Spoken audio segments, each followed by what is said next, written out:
Cela dit, la crise européenne la plus intense actuellement, c'est la crise migratoire. Elle oppose schématiquement une alliance entre une bonne partie de l'Europe de l'Est, l'Autriche et l'Italie, à une autre alliance relativement instable entre l'Allemagne, la France et l'Espagne. La position italienne est la suivante. Officiellement, le gouvernement italien n'a pas pour objectif une immigration zéro en Europe. Matteo Salvini n'a jamais dit nulle part qu'il fallait systématiquement bloquer tous les flux migratoires en Méditerranée. Officiellement, ce que veut le nouveau gouvernement italien, c'est ne pas rester seul face aux flux migratoires illégaux qui remontent d'Afrique. Officiellement, Rome ne remet pas en cause la doctrine européenne selon laquelle les migrants ne peuvent pas être systématiquement ramenés à leur lieu de départ. Officiellement, ce que l'Italie demande à l'Europe, c'est que les autres Européens portent leur part du fardeau. Par exemple, le 14 juin, Matteo Salvini, devant le Sénat, a rappelé que la France s'était engagée à accueillir 9 816 migrants parmi ceux arrivés ces dernières années en Italie et qu'elle n'en avait accueilli que 640.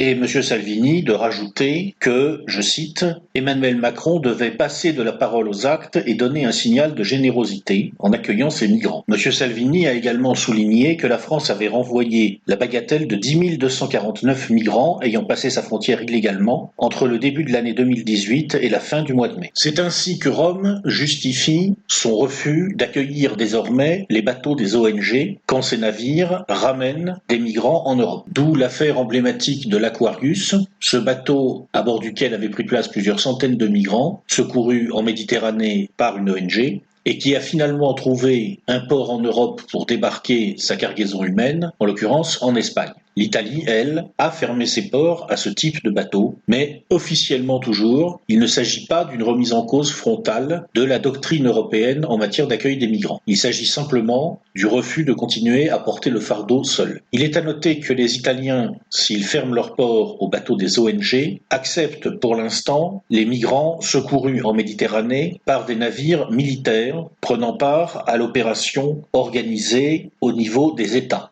C'est ainsi qu'en juin, le Diciotti, un navire des gardes-côtes italiens, est arrivé en Sicile pour y débarquer plus de 500 migrants. Certains d'entre eux avaient été sauvés au large de la Libye par un navire de la marine américaine. Toutefois, depuis le début du mois de juillet, l'Italie tente de durcir encore sa position. Matteo Salvini a demandé la possibilité de fermer les ports italiens aux navires des missions internationales.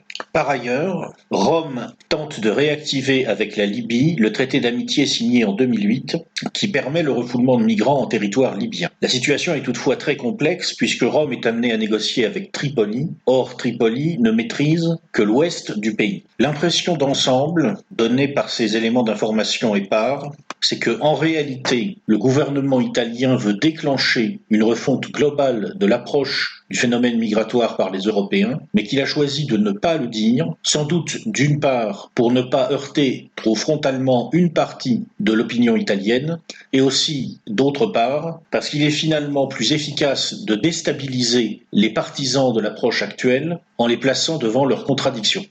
Et effectivement, quand on regarde la position française, on voit très bien qu'il y a une certaine hypocrisie chez les immigrationnistes européens. À la mi-juin, Emmanuel Macron a vertement critiqué l'Italie pour son refus d'accueillir les migrants de l'Aquarius. Le porte-parole de La République En Marche a même osé dire que la position de Rome sur cette question était, je cite, à vomir. Emmanuel Macron est par ailleurs à l'origine du principe, officiellement adopté à la fin du mois de juin, des centres contrôlés à créer en Europe dans les pays où débarquent des migrants. Mais très vite, il a précisé que la France elle-même n'ouvrirait pas de tels centres, car, dit-il, elle n'est pas un pays de première arrivée. En fait, il faut bien dire que la position d'Emmanuel Macron et des immigrationnistes français dans cette histoire, cela a un petit côté « faites ce que je dis, ne faites pas ce que je fais ». Tout se passe comme si les Français se lavaient les mains de cette histoire, laissaient les pays de première arrivée se débrouiller avec les flux migratoires, essayaient de profiter des accords de Dublin pour leur renvoyer un maximum de migrants, le tout en prenant une pose vertueuse et humaniste. On voit bien le calcul italien. En cessant de jouer le jeu, Rome a obligé les autres Européens à trouver une solution. La solution en question, ça a été d'ouvrir les ports espagnols, l'Espagne étant clairement en train de devenir le principal point d'entrée des migrants africains en Europe. Cela a contraint également Emmanuel Macron à assumer en partie ses propos, puisque la France recueillera, par exemple, une partie des migrants de l'Aquarius à la demande de l'Espagne. Étant donné que ces flux migratoires sont difficilement supportables pour les pays d'accueil,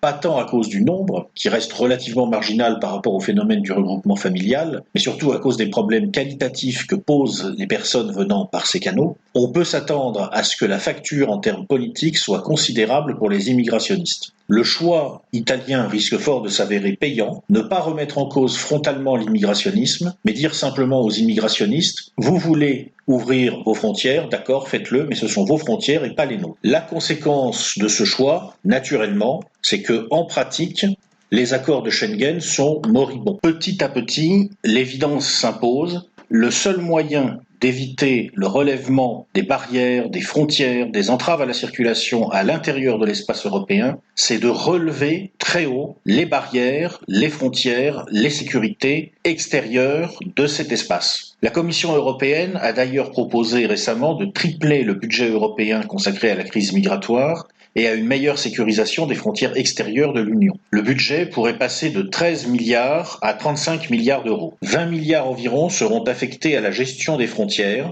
avec un renforcement massif de l'Agence européenne de garde-frontières et de garde-côtes, Frontex. Le personnel va passer de 1000 à 10 000 gardes-frontières. Est-ce que cela suffira pour sauver l'espace Schengen ? Probablement pas, étant donné l'intensité des tensions que l'affrontement franco-italien a déjà révélées. L'actualité européenne, c'est aussi l'évolution de Varsovie. On peut objectivement se demander si la Pologne fait encore aujourd'hui partie de l'Union européenne à proprement parler. Fin juin, lors de la préparation du sommet européen consacré à la crise migratoire, un mini-sommet préalable avait été organisé par la Commission européenne. Le groupe de Visegrad, regroupant la Hongrie, la République tchèque, la Slovaquie et la Pologne, s'est réuni à Budapest et a annoncé qu'il boycotterait ce mini-sommet préparatoire. À cette occasion, ces pays ont fait comprendre à Berlin qu'il était tout à fait inutile de revenir à la charge sur la proposition d'un mécanisme de solidarité efficace reposant sur une répartition obligatoire des migrants. Varsovie est de très loin la plus lourde des 4 capitales du groupe de Visegrad. C'est son action qui, en s'opposant à la demande italienne de solidarité, a indirectement rendu nécessaire le renforcement des frontières extérieures de l'Union. Tout se passe comme si, en pratique, les Polonais et les Italiens avaient conclu un accord tacite. Ils sont d'accord pour ne pas être d'accord et leur désaccord met l'Allemagne en porte-à-faux. La Pologne, aujourd'hui, c'est aussi un pays qui est en conflit latent avec l'Ukraine.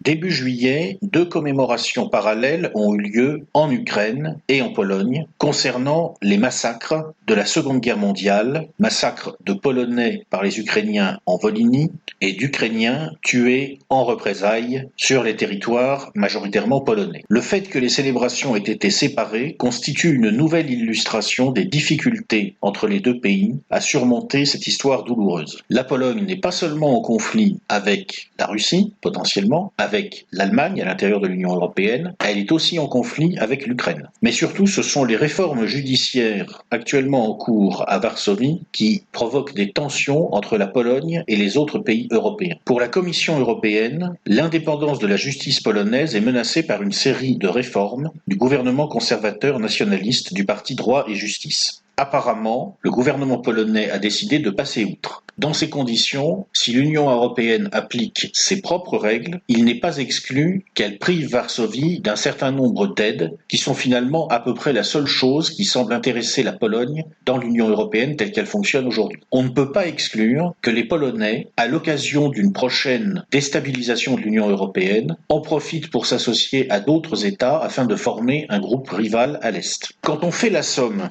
de toutes les fractures qui parcourent actuellement l'édifice européen, on se demande par quel miracle il tient encore debout. L'espace atlantique explose, l'axe Paris-Berlin s'oppose à l'axe Londres-Rome, il y a un axe Vienne-Budapest en formation, il y a un groupe de Visegrad qui s'émancipe de son côté, il y a une crise monétaire et financière autour de la zone euro, dont il est évident qu'elle n'est pas viable, et qui ne parvient pas à se doter des instruments qui pourraient la rendre, sinon tout à fait viable, du moins un peu moins non viable. Il y a le Brexit, il y a la crise migratoire, il y a les tensions entre Varsovie et Bruxelles, Varsovie et Berlin. Comment un édifice parcouru d'autant de lézardes peut-il tenir debout ? Eh bien, en grande partie par adossement de ces fractures. Lorsque vous êtes dans un système où chaque acteur peut en quelque sorte être poignardé dans le dos par tous les acteurs qui l'environnent. Aucun acteur n'ose plus entrer en conflit ouvert avec un de ses voisins parce qu'il sait que dans son dos, un ou plusieurs autres acteurs pourront le poignarder. Actuellement, ce qui fait que Paris et Berlin ne divorcent pas, alors qu'on voit très bien qu'Emmanuel Macron a reçu une fin de non-recevoir à Berlin, c'est que Paris a peur, s'il se coupe de Berlin, de ne pas pouvoir se réconcilier avec Rome ou Londres. Berlin, de son côté, a besoin de Paris pour ne pas être seul face à Washington. Sur le plan financier, il est peu probable que les Italiens et les Autrichiens puissent facilement se mettre d'accord quant à l'évolution du système monétaire en Europe. Mais leur divorce sur ce plan ne sera pas prononcé parce que les deux capitales, Vienne et Rome, peuvent trouver un terrain d'entente sur la question migratoire contre Paris et Berlin. Cette mécanique qui fait tenir le système par adossement de ces fractures se reproduit d'ailleurs à l'intérieur même des États. En fait, actuellement, en Europe, il y a 4 grands pays sur 5 qui sont au bord de l'ingouvernabilité. Il n'y a que la France qui reste gouvernable parce qu'elle est protégée par sa constitution et les mécanismes mis en place par le général de Gaulle dans les années 60. Les 4 autres grands pays sont au bord de l'ingouvernabilité et si la France avait le même type de constitution que ces pays, Allemagne, Espagne, Italie et Royaume-Uni, elle aussi, elle serait quasiment ingouvernable. L'Allemagne est quasiment ingouvernable parce qu'Angela Merkel n'a pu constituer une coalition qu'en mariant la carpe SPD avec le lapin CSU. En pratique, cela veut dire qu'elle est paralysée sur presque tous les sujets. Puisque quoi qu'elle fasse, dès qu'elle va bouger dans une direction, elle va se heurter à la révolte d'au moins une des composantes de sa majorité. On l'a vu sur la question migratoire, où elle s'est retrouvée avec une fronde de la CSU qui est menacée de perdre sa majorité en Bavière à cause de la poussée d'Alternative für Deutschland. Mais si elle avait bougé dans un sens contraire trop marqué, elle se serait retrouvée avec le SPD sur le dos, et d'ailleurs c'est bel et bien ce qui risque de lui arriver dans quelques semaines. En Espagne, il y a un gouvernement. Parce qu'un certain nombre de partis espagnols ont pu s'entendre pour virer Mariano Rajoy. Mais cette majorité contre Rajoy n'est pas réellement une majorité pour l'actuel gouvernement de centre-gauche. En fait, c'est un gouvernement minoritaire qui ne peut pas prendre de décisions importantes. L'Italie s'est rendue relativement gouvernable grâce à une alliance dite anti-système. Mais combien de temps cette alliance pourra-t-elle tenir ? Entre la Ligue et le M5S, il y a quand même des divergences très importantes. Il est probable que l'histoire va se charger de les réouvrir à plus ou moins brève échéance. Au Royaume-Uni, il y a toujours un gouvernement, celui de Theresa May, mais le Parti conservateur est au bord de l'explosion sur la question du Brexit, et on ne sait pas combien de temps Theresa May pourra rester Premier ministre. En fait, ce qui se passe dans ces pays, c'est que le pouvoir ne se maintient que par l'absence d'alternative. Que ce soit en Allemagne, en Espagne, en Italie ou au Royaume-Uni, le pouvoir qui s'est mis en place doit sa position au fait que littéralement on ne savait rien mettre à la place. En Allemagne, il n'y a eu aucune espèce d'enthousiasme pour le gouvernement Merkel, même pas de la part de ceux qui y siègent. Simplement, on ne sait pas quoi mettre à la place, parce que la situation est trop compliquée, parce qu'il y a trop de fronts, parce qu'il est devenu impossible de réunir un bloc majoritaire. Même situation en Espagne. En Italie, sous une forme un petit peu différente, au fond, c'est la même chose. Au départ, la Ligue et le M5S ne voulaient pas gouverner ensemble.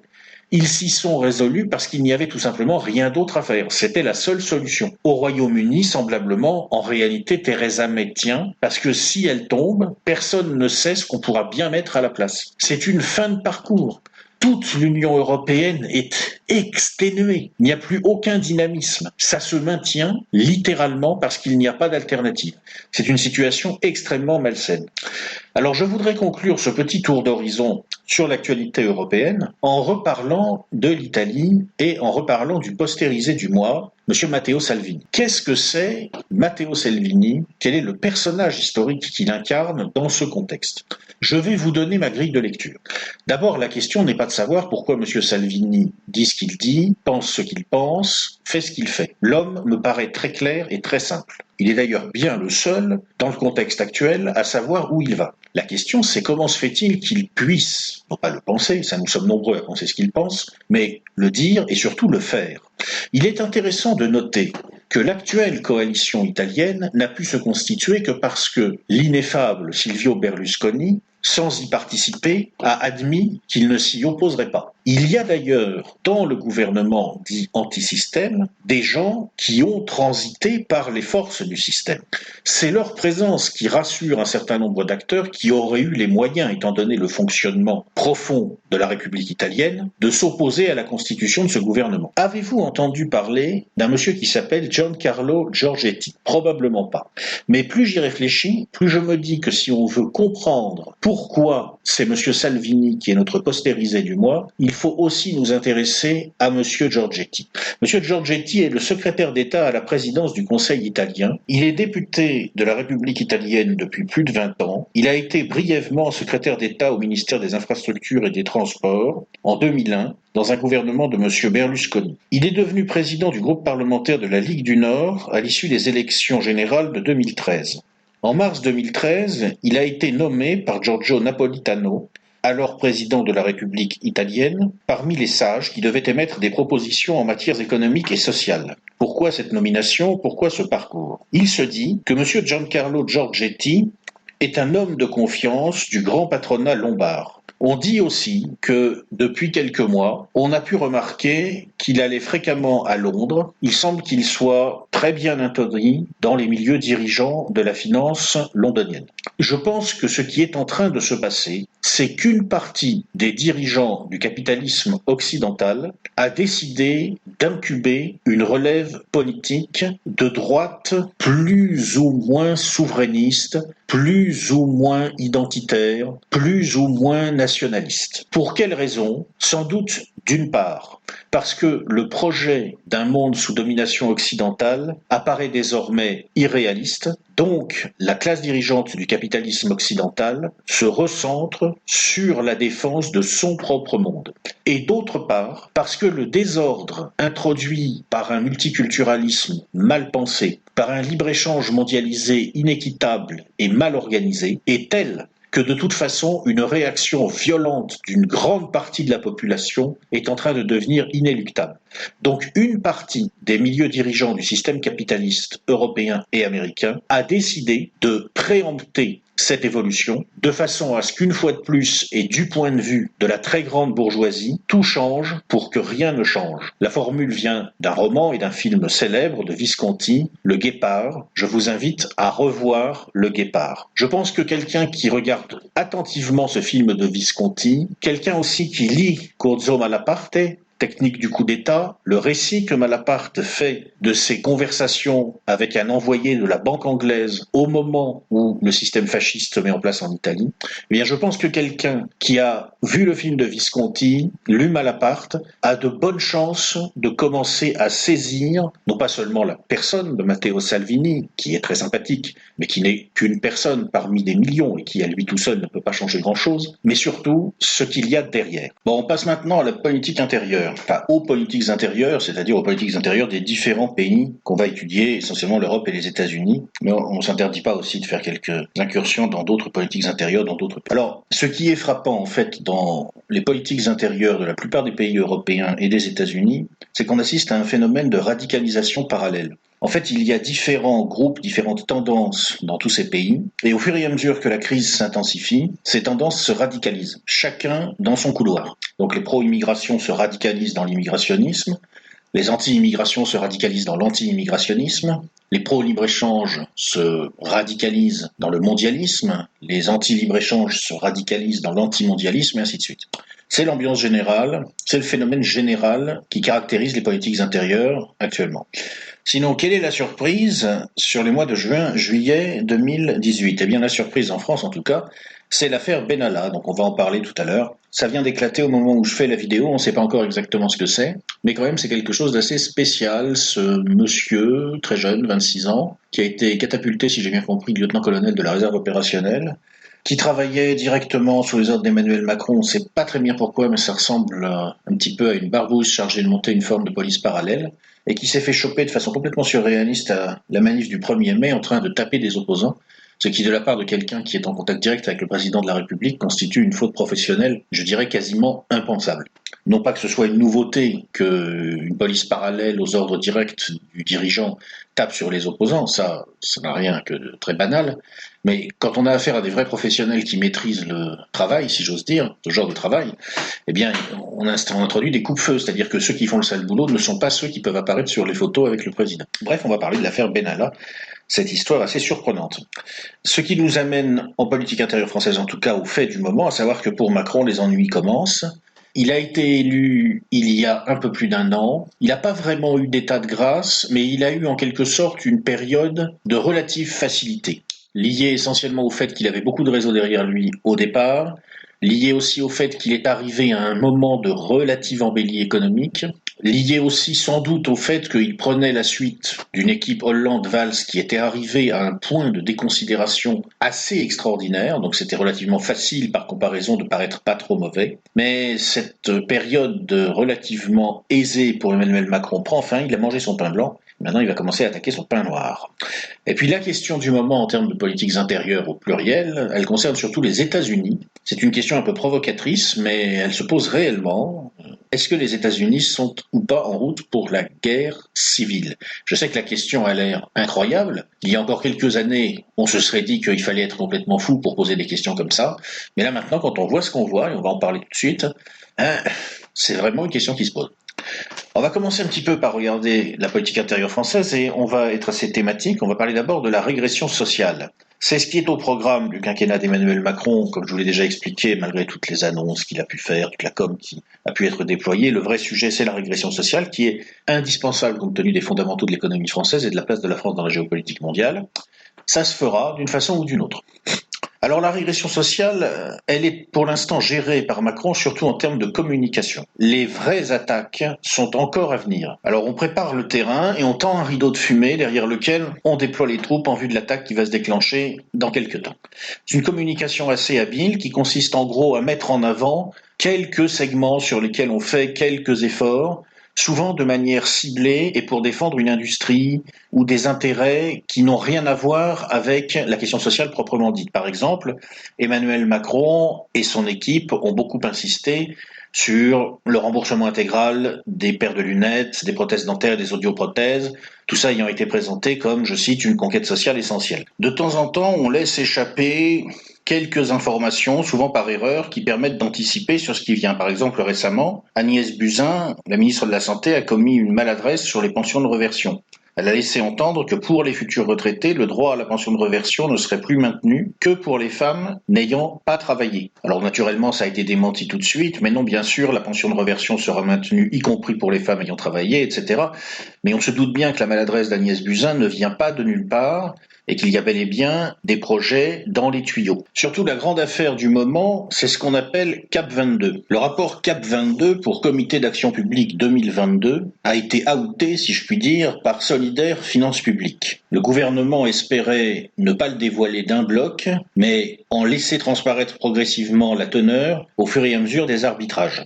L'objectif au final, c'est une amélioration de 30 milliards d'euros des comptes publics. Ça correspond à l'objectif de réduction de la dépense publique affiché par Macron dès sa campagne en réalité. Jusqu'ici, le gouvernement n'en disait pas grand-chose pour ne pas heurter les différents intérêts catégoriels qui vont être touchés, mais sa position devenait de toute façon de plus en plus difficile. D'ailleurs, la Cour des comptes avait déjà fait remarquer que les promesses du gouvernement en matière d'amélioration des comptes publics étaient relativement nébuleuses à ce stade. C'est surtout le rapport entre l'État et les collectivités locales qui inquiétait la Cour des comptes, mais au niveau de Solidaires Finances Publiques, ce sont les conséquences sur l'emploi dans le secteur des finances publiques qui ont surtout attiré l'attention des responsables syndicaux. Alors bien sûr, comme on est en Macronie, toute cette affaire est enrobée derrière des axes de propositions au titre ronflant et rassurant.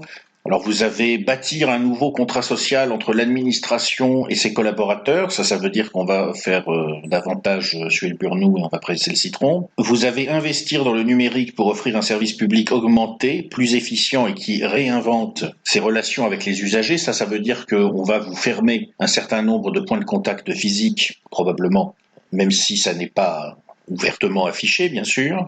Vous avez mettre le demandeur d'emploi en capacité de construire sa recherche d'emploi. Donc là, vous avez probablement le prolongement de toutes les mesures déjà prises par notre président et son équipe qui considèrent, n'est-ce pas, que les dépenses sociales leur coûtent, je cite, un pognon de dingue et qui veulent fliquer au maximum les chômeurs, etc., etc. Alors on dira bien sûr que c'est moi qui vois le mal partout, qu'il y a aussi une volonté de bien faire dans cette équipe gouvernementale, et je pense que c'est le cas d'ailleurs. Il n'en reste pas moins, si vous voulez, qu'il y a des réalités objectives, que ces réalités vont s'imposer, et que, en particulier, une fois qu'on est rentré dans une certaine logique, qui est la logique de la rigueur budgétaire induite par la stratégie de déflation compétitive, elle-même induite par l'ordolibéralisme d'inspiration germanique qui caractérise la zone euro, eh bien, à la sortie, il faut en payer le prix.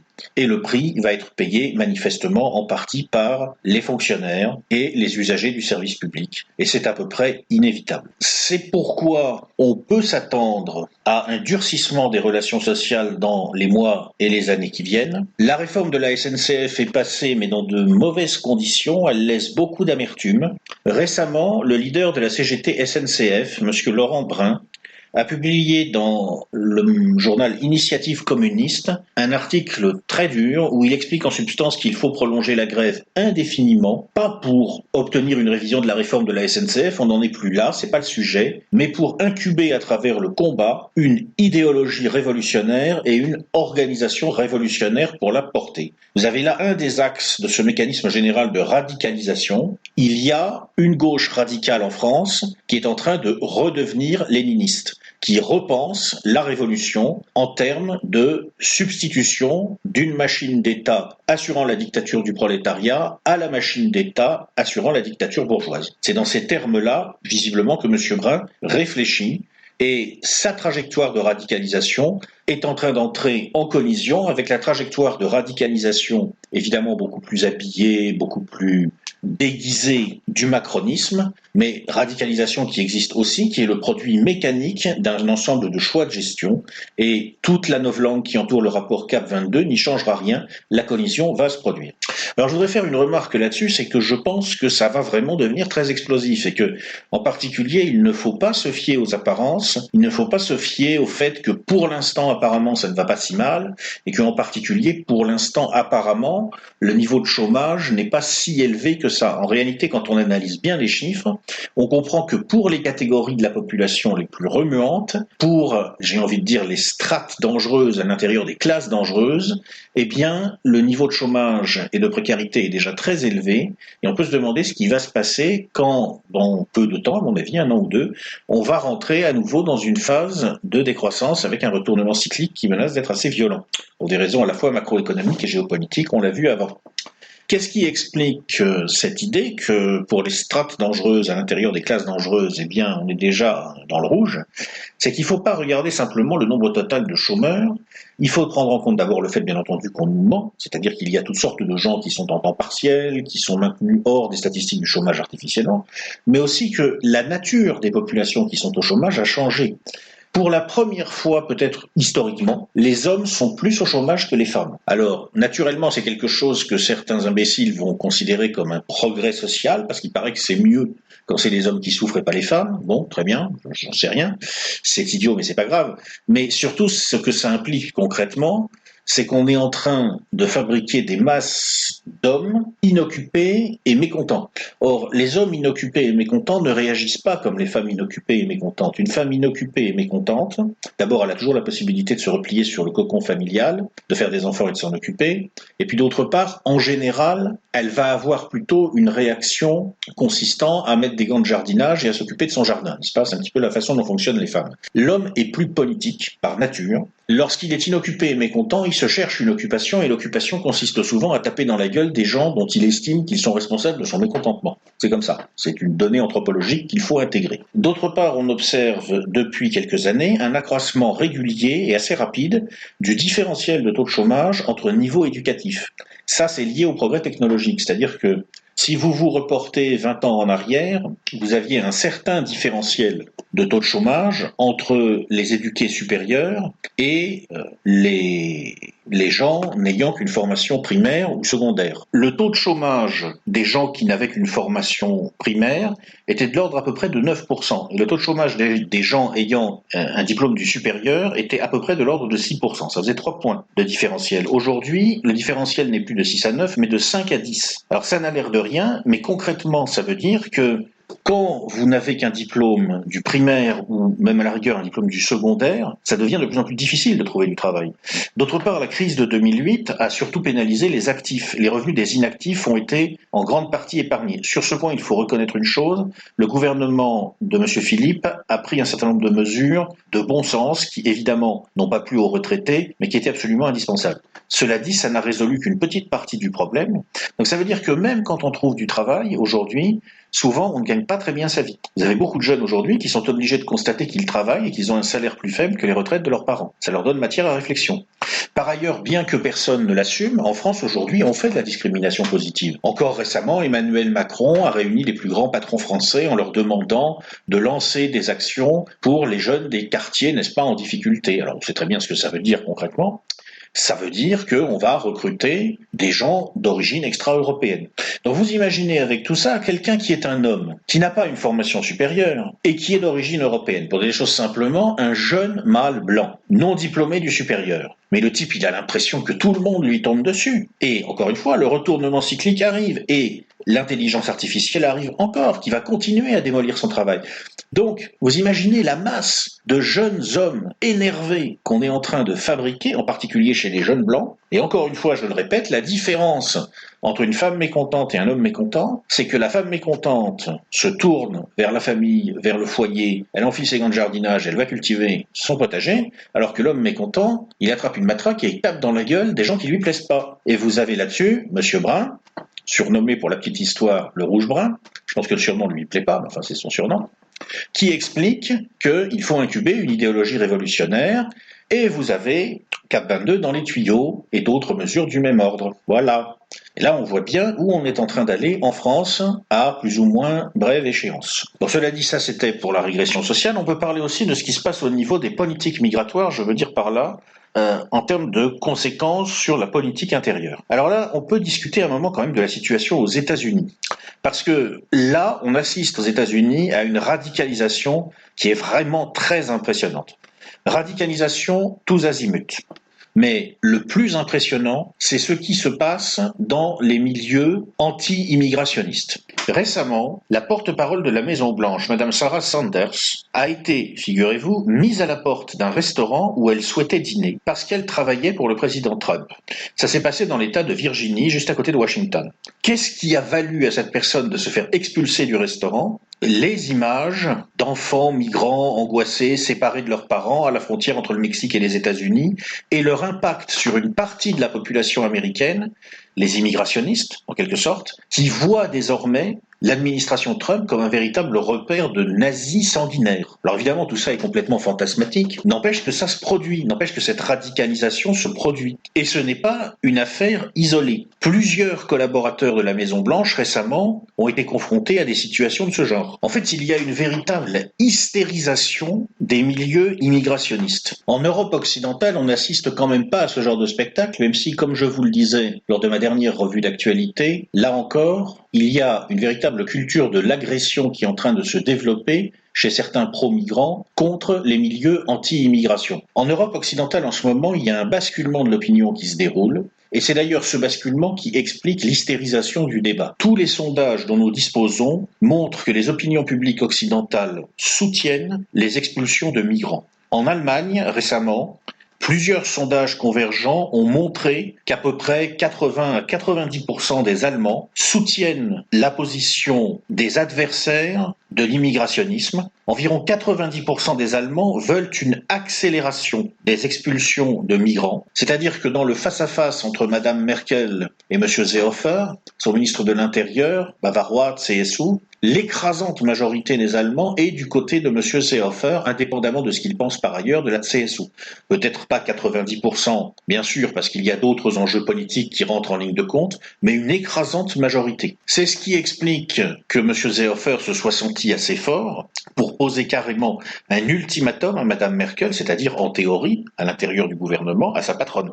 Il savait qu'il avait l'opinion derrière lui. Dans ce contexte, on peut se demander si sur la question migratoire, Donald Trump ne s'apprête pas à faire subir aux dirigeants occidentaux un petit peu ce que Gorbatchev a fait subir aux dirigeants du pacte de Varsovie à la fin des années 80. Vous savez, à la fin des années 80, quand Gorbatchev a décidé qu'il fallait réformer le système soviétique, un certain nombre d'apparatchiks, en Pologne, en Allemagne de l'Est par exemple, ne l'ont pas suivi. Alors en fait, c'était un débat relativement abscon puisqu'il opposait deux positions erronées. Celle des apparatchiks, en particulier en Allemagne de l'Est, avec M. Honecker, qui disait qu'il ne fallait rien changer, alors que de toute évidence, il fallait changer quelque chose car effectivement, le système était en panne, et en face la position de M. Gorbatchev, qui se trompait aussi puisqu'il croyait que le système était réformable.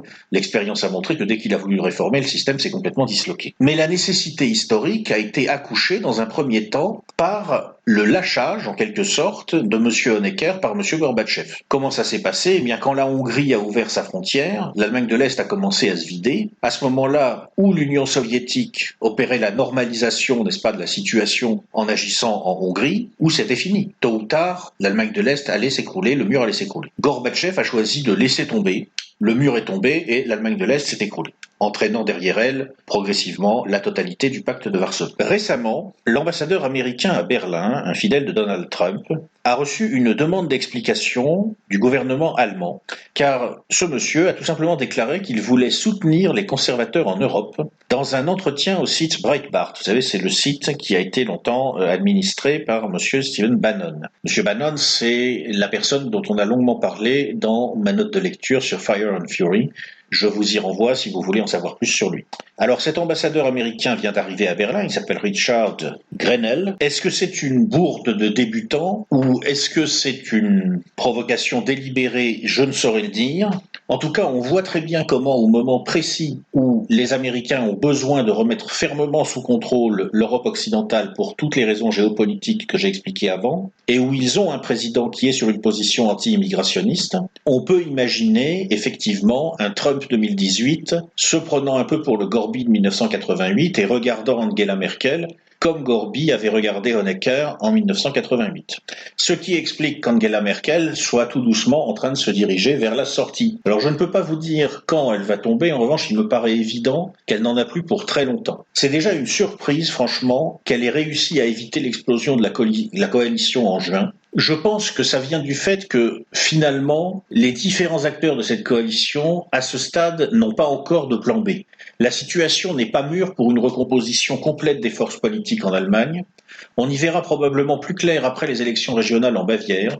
Si ces élections voient une très forte poussée d'Alternative für Deutschland, je pense que là, il devrait y avoir une recomposition. Dans un premier temps, je ne sais pas ce que ça donnera en termes de gouvernement en Allemagne, mais à mon avis, l'intégration d'Alternative für Deutschland dans le cadre des solutions de gouvernement possibles, dans le cadre de l'offre politique institutionnelle en Allemagne, est en cours. Alors évidemment, tout cela débouche sur une très grande fragilisation d'Emmanuel Macron.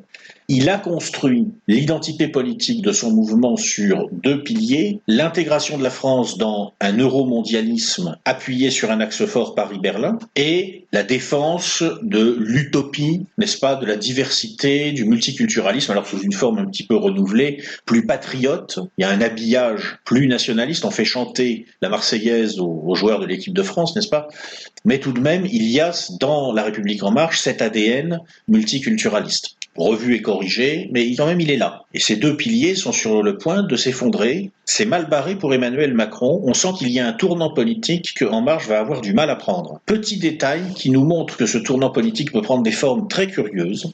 Il y a eu récemment un article dans Le Monde, tout à fait étonnant, sur le virage qu'est en train de prendre la social-démocratie en Suède, où une fraction non négligeable et non exclue de la social-démocratie suédoise reprend maintenant à son compte certaines thématiques sur la nécessité de contrôler étroitement les flux migratoires et de limiter en quelque sorte le niveau de diversité dans la société suédoise. Là encore, ça ne veut pas rien dire. Alors une des conséquences de cela, en termes de recomposition politique, c'est que dans les pays occidentaux, on va assister visiblement à une ethnicisation de plus en plus marquée des clivages politiques. Je ne sais pas comment les élections de mi-mandat vont tourner aux États-Unis, ça sera un moment décisif sans doute, mais en tout cas une chose est certaine, plus que jamais le Parti démocrate est le parti des minorités. À New York, une victoire symbolique vient d'être remportée par une jeune hispanique novice en politique, très marquée à gauche. Cette dame, Alexandria Ocasio-Cortez, ex-serveuse, a même osé prononcer un mot qui jusqu'à récemment était tabou au Parti démocrate, socialiste. Alors ça a fait plaisir à M. Bernie Sanders, qui souhaite que le Parti démocrate redevienne le parti des classes populaires.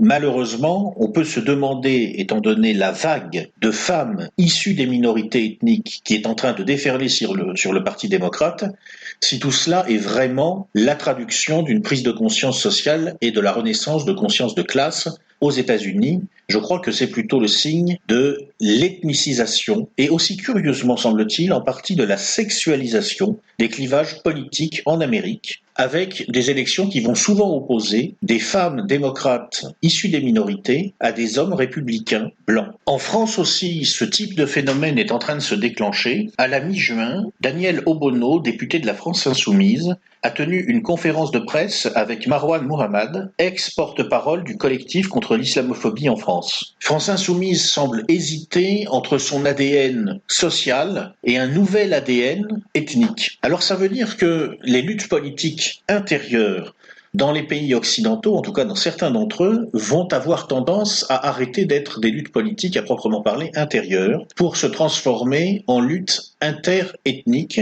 c'est-à-dire en quelque chose dont on avait un peu perdu le souvenir dans un pays comme la France, le communautarisme au sens libanais du terme, si vous voulez. Ça peut enclencher des dynamiques incontrôlables. Et il faut être clair, la question que je posais sur les États-Unis en route pour la guerre civile, dans ces conditions-là, se pose pour tous les pays frappés par ce type d'évolution, y compris la France. Il faut être lucide là-dessus. Bien entendu, à la différence de certains excités, je ne souhaite absolument pas que tout ça se termine par une guerre civile. Simplement, quand on est sérieux, quand on regarde les choses telles qu'elles sont, il faut être clair, c'est un risque, désormais, qu'il faut considérer. Alors dans ce contexte de radicalisation parallèle, de basculement des opinions, de fragilisation du pouvoir, il y a une problématique qu'il faut évidemment regarder de près, ce sont les stratégies de l'attention. Qu'est-ce qu'on fait quand on est confronté à une situation chaotique ? Eh bien, on crée soi-même le chaos pour que le chaos que l'on met prenne de vitesse le chaos qui se crée spontanément, ce qui permet de contrôler les choses en orientant dans une certaine mesure le chaos. Fondamentalement, c'est ça la dynamique de la stratégie de l'attention.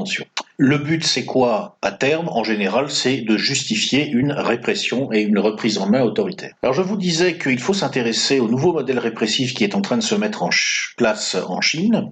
Et c'est ce qu'on va faire tout de suite, parce que ça fait froid dans le dos, mais c'est intéressant, et il ne faut pas perdre de vue que dans tout affrontement géopolitique, les adversaires finissent par se ressembler. Par conséquent, le modèle répressif qui est en train de se mettre en place en Chine pourrait bien un jour être celui qui se déploiera chez nous. Au fur et à mesure que la tension monte au Xinjiang, dans les zones ouïghours, avec des attentats, un mécontentement politique diffus, entretenu en partie de l'extérieur, comme on l'a vu par des médias comme Radio Free Asia, l'État policier chinois renforce sa présence sur la région. On estime en milliards d'euros les investissements de sécurité que Pékin est en train de faire pour contrôler les confins occidentaux de son territoire. Il y a des caméras de sécurité partout, y compris dans les mosquées. On surveille les restaurants, on surveille les bazars, on surveille même les domiciles. Et on utilise toutes les nouvelles technologies pour analyser les données recueillies. Reconnaissance faciale, scan d'iris, intelligence artificielle. Et alors qu'est-ce qu'on fait de ces données ? C'est là que ça devient intéressant et qu'on peut vraiment parler de nouveaux modèles répressifs. Eh bien, on fait du big data et on définit des listes, non pas de terroristes, mais de personnes susceptibles de basculer dans l'extrémisme. Et ensuite, qu'est-ce qu'on fait de ces personnes ? Eh bien, on les convoque à des stages de rééducation, en France on dirait de déradicalisation, des stages qui peuvent parfois durer plusieurs mois et qui s'apparentent quand même très largement à des formes plus ou moins dures de lavage de cerveau. Le modèle répressif qui est en train de se mettre en place en Chine, c'est un modèle de répression pseudo-éducative préventive. On ne vous punit plus parce que vous avez fait quelque chose de mal, on vous fait subir un stage pour vous reconditionner parce qu'on pense que vous risquez de faire quelque chose de mal si on ne vous rééduque. Alors heureusement, en France, on n'en est pas encore là, mais on voit très bien que notre pays devient de moins en moins démocratique. on voit très bien que petit à petit, on entre dans des logiques de répression et on muselle les oppositions. En France et d'ailleurs d'une manière générale en Europe occidentale. Alors en France, on a vu comment la justice a décidé de saisir des revenus attendus par le Front National avant toute condamnation, ce qui revient à essayer en fait de mettre à mort financièrement ce parti politique. En Italie, on a le même cas de figure à plus grande échelle avec la Ligue. Dans les deux cas, on a une oligarchie judiciaire fortement politisée qui est instrumentalisée pour essayer de détruire un parti politique d'opposition en France carrément au pouvoir, mais le pouvoir c'est compliqué, il est partagé, il y a des luttes d'influence, en Italie. Un signe de plus du fait que la belle époque où les systèmes capitalistes occidentaux pouvaient se permettre de fonctionner de façon relativement démocratique, c'est terminé. Alors dans ce contexte-là, un peu tendu, n'est-ce pas ? Il faut s'intéresser à une histoire, je dirais, pied-niclesque, qui s'est déroulée récemment en France, l'arrestation des membres du groupuscule d'ultra-droite qui se faisait appeler Action des forces opérationnelles. Alors qu'est-ce que c'est que ce truc-là ? C'est assez difficile à dire exactement, dans la mesure où nous n'avons que l'information que le pouvoir a bien voulu nous donner. L'impression générale, c'est qu'on a affaire à un de ces machins pas très clairs, probablement constitués pour un tiers de provocateurs, pour un tiers de mythomanes et pour un tiers de braves gens égarés, qui se constituent de temps en temps dans les milieux, on va dire, vaguement identitaires, mais pas réellement identitaires, c'est-à-dire pas structurés à la façon des vrais milieux identitaires, dans une espèce de droite de la droite identitaire assez floue. Le groupe en question ciblait particulièrement ce qu'il appelait les tenants du système islamique, à savoir des musulmans d'origine ou convertis, auxquels pouvaient se greffer d'autres soutiens par, je cite, affinité ou par haine partagée de la police, de l'armée et des Blancs, mais aussi par intérêt financier dans les trafics. Alors apparemment, il y avait beaucoup d'anciens membres des forces de l'ordre dans ce truc-là. Semble-t-il, c'était des gens qui fantasmaient pas mal sur une sorte de remake de la guerre d'Algérie. Le but était, à terme, de créer une sorte de garde territoriale dotée d'une certaine compétence militaire, l'État ne semblant plus capable de faire face aux dangers représentés par ce que les gens d'AFO appelaient des zones de non-France. Alors on est complètement dans le discours du choc des civilisations. Tout ça est très compatible, en tout cas, avec le discours d'une certaine nouvelle extrême droite, particulièrement obsédée par la question de l'islam. Je dois préciser que je n'ai aucune information à titre personnel, je ne connais pas ces gens. Ou alors si je les connais, je ne sais pas que c'est d'eux qu'il s'agit. En tout cas, j'ai jamais entendu parler de ce truc-là nulle part avant que ça sorte. Apparemment, ces gens-là ont été arrêtés avant de passer à l'action violente. Donc d'une certaine façon, ils ont eu droit à la logique de répression préventive qui est déjà en cours en Chine. Bon, même si dans leur cas, il faut bien dire que effectivement le passage à l'acte violent semblait assez probable, en tout cas au vu de ce qu'on nous en dit. Alors les gens qui ont été arrêtés semblent avoir des profils assez divers, âgés de 32 à 69 ans. On n'a pas l'air d'être sur des profils très sérieux pour tout dire, pas connus de la justice, à part des gens fichés pour menaces de mort ou encore conduite en état alcoolique. Un petit arsenal qui a été saisi, une vingtaine de carabines, des revolvers, des fusils, mais le tout détenu légalement en qualité de chasseur ou de tireur sportif. Alors les gens en question ont été arrêtés sur la base de témoignages établissant que lors de rencontres, de réunions, il s'était agi d'évoquer des projets d'attentats aux contours encore confus, ce qui peut vouloir dire à peu près n'importe quoi si vous voulez. C'est-à-dire que le problème dans ce genre de situation, c'est que on peut vraiment avoir affaire à des gens en pleine dérive, dont certains envisageaient de passer à des actes violents, mais il peut aussi s'agir de quelque chose de complètement différent, c'est-à-dire que vous êtes policier, vous avez décidé que vous vouliez, vous avez reçu ordre, de démanteler une structure comme ça qui n'est pas très claire et qui est en train de se déployer, alors vous envoyez un gars faire l'agent provocateur pour parler de commettre des attentats, un autre gars qui est là pour relever l'information, vous faire monter l'information, et vous avez un prétexte pour sévir. En réalité, les gens qui étaient dans cette affaire n'ont rien fait, rien envisagé, mais ils se sont fait piéger. C'est une chose qui peut arriver. Bon, c'est très difficile de tirer des conclusions des informations qu'on nous donne. Ce que j'en dirais simplement, c'est que dans le contexte actuel, compte tenu de la montée des tensions telle qu'on vient de l'étudier, si vous voulez faire quelque chose d'intelligent, ne constituez pas un mouvement sur ce type de modèle. Parce que ce qui va se passer, c'est que soit vous en perdrez le contrôle parce qu'il y a des agités du bocal qui vont commencer à parler de faire des bêtises, soit vous allez vous faire infiltrer par des agents provocateurs et vous vous ferez entraîner dans des choses plus ou moins graves. Là, il faut bien voir que ce qui s'est passé avec cette histoire d'action des forces opérationnelles, c'est quelque chose qui est relativement gentil. Un pouvoir répressif peut faire des choses beaucoup plus méchantes à des gens qui partent dans cette direction. Il peut très bien leur faire endosser la responsabilité d'un attentat où on a juste besoin d'un lampiste pour porter le chapeau, si vous voulez. Donc, l'exemple d'action des forces opérationnelles montre en tout cas très clairement que c'est pas ça qu'il faut faire. Ce qu'il faut faire, à mon avis, c'est absolument évident.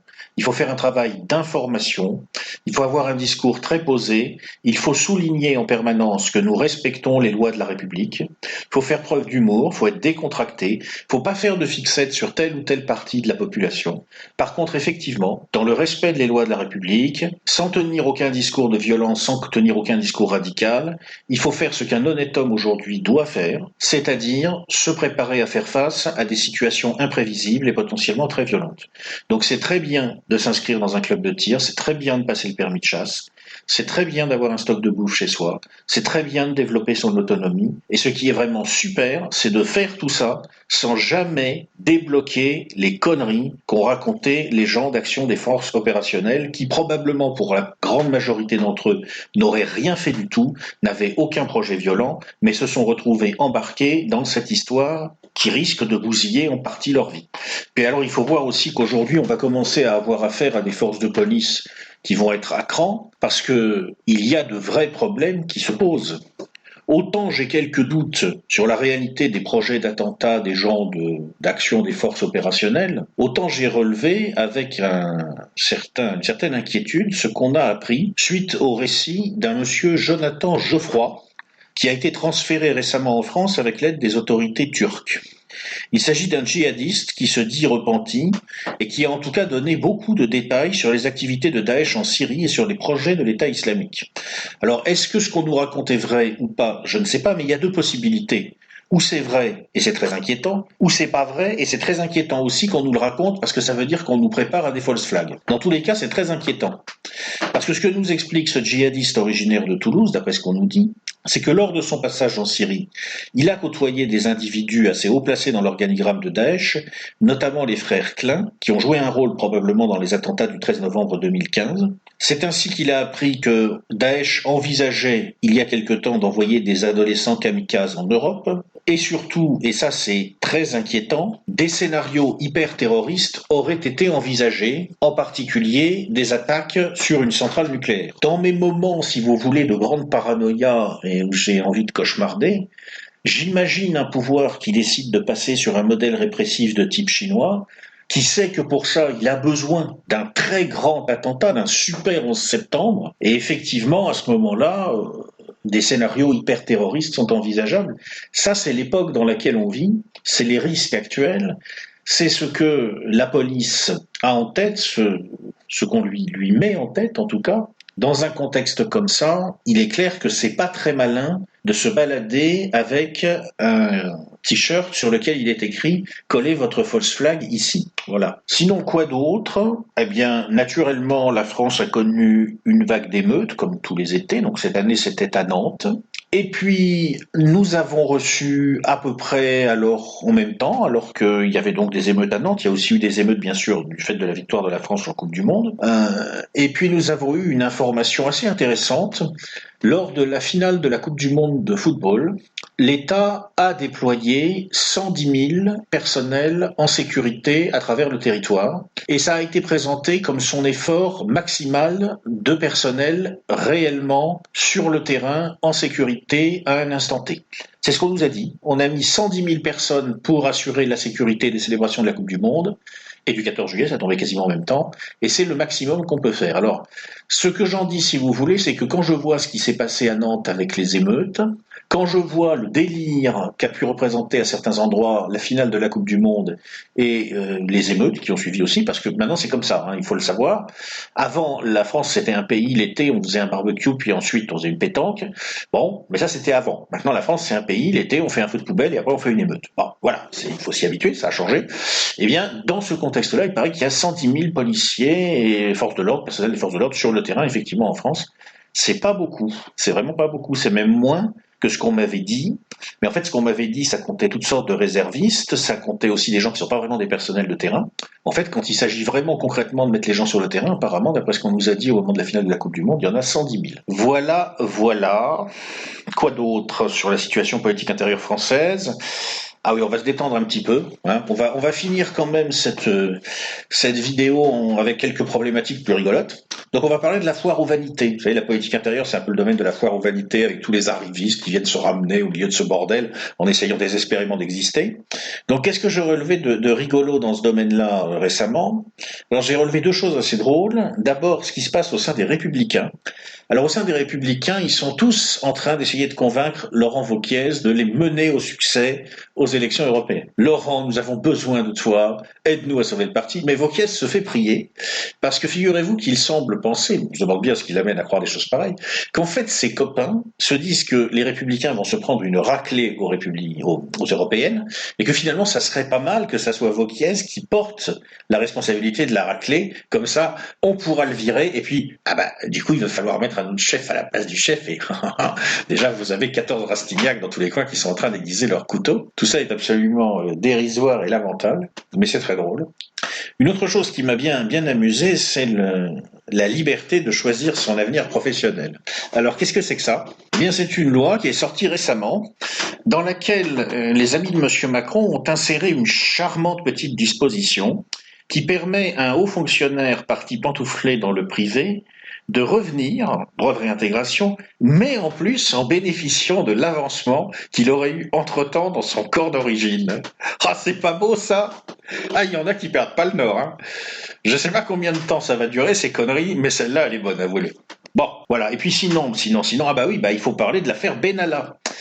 De l'affaire Benalla, bien sûr. Alors, qu'est-ce que j'ai à en dire de l'affaire Benalla ? Je précise qu'elle vient d'éclater au moment où j'enregistre la vidéo, donc je ne sais pas exactement comment tout ça va tourner, mais qu'est-ce que ça m'inspire, je dirais, à chaud. Alors d'abord, il y a ce qui m'étonne absolument pas, c'est-à-dire qu'il y ait une barbouze dans l'entourage d'Emmanuel Macron ne me surprend pas, que on essaye comme ça de monter des structures policières parallèles parce qu'on n'a pas vraiment confiance dans les structures policières officielles, tout ça ne m'étonne pas du tout. On a lu Bienvenue Place Beauvau il y a quelques mois. Je renvoie les internautes que ça intéresse à cette note de lecture qu'ils trouveront sur ma chaîne. C'est assez intéressant. Donc tout ça, ça ne m'étonne absolument pas. Ce qui m'étonne, c'est l'incompétence de Benalla, qui se fait choper tel un bleu en train de taper sur quelqu'un, alors que, comme j'ai expliqué, normalement, quand on est dans l'entourage direct du président, on ne fait pas ce genre de choses. On utilise des sous-fifres pour ça. C'est là qu'on voit toute la différence entre la grande époque où, pour assurer les basses besognes du pouvoir gaulliste et pompidolien, on trouvait des Charles Pasqua, ça a de la gueule, et une époque où on se retrouve avec un Alexandre Benalla qui perd la tête et qui fait des conneries. Enfin, monsieur Benalla, sérieusement, quoi ? On est où, là ? On est dans la police parallèle et la barbouzerie, hein, ou on est dans les embrouilles de Tessignes ? Faut être sérieux, quand même. Non, alors...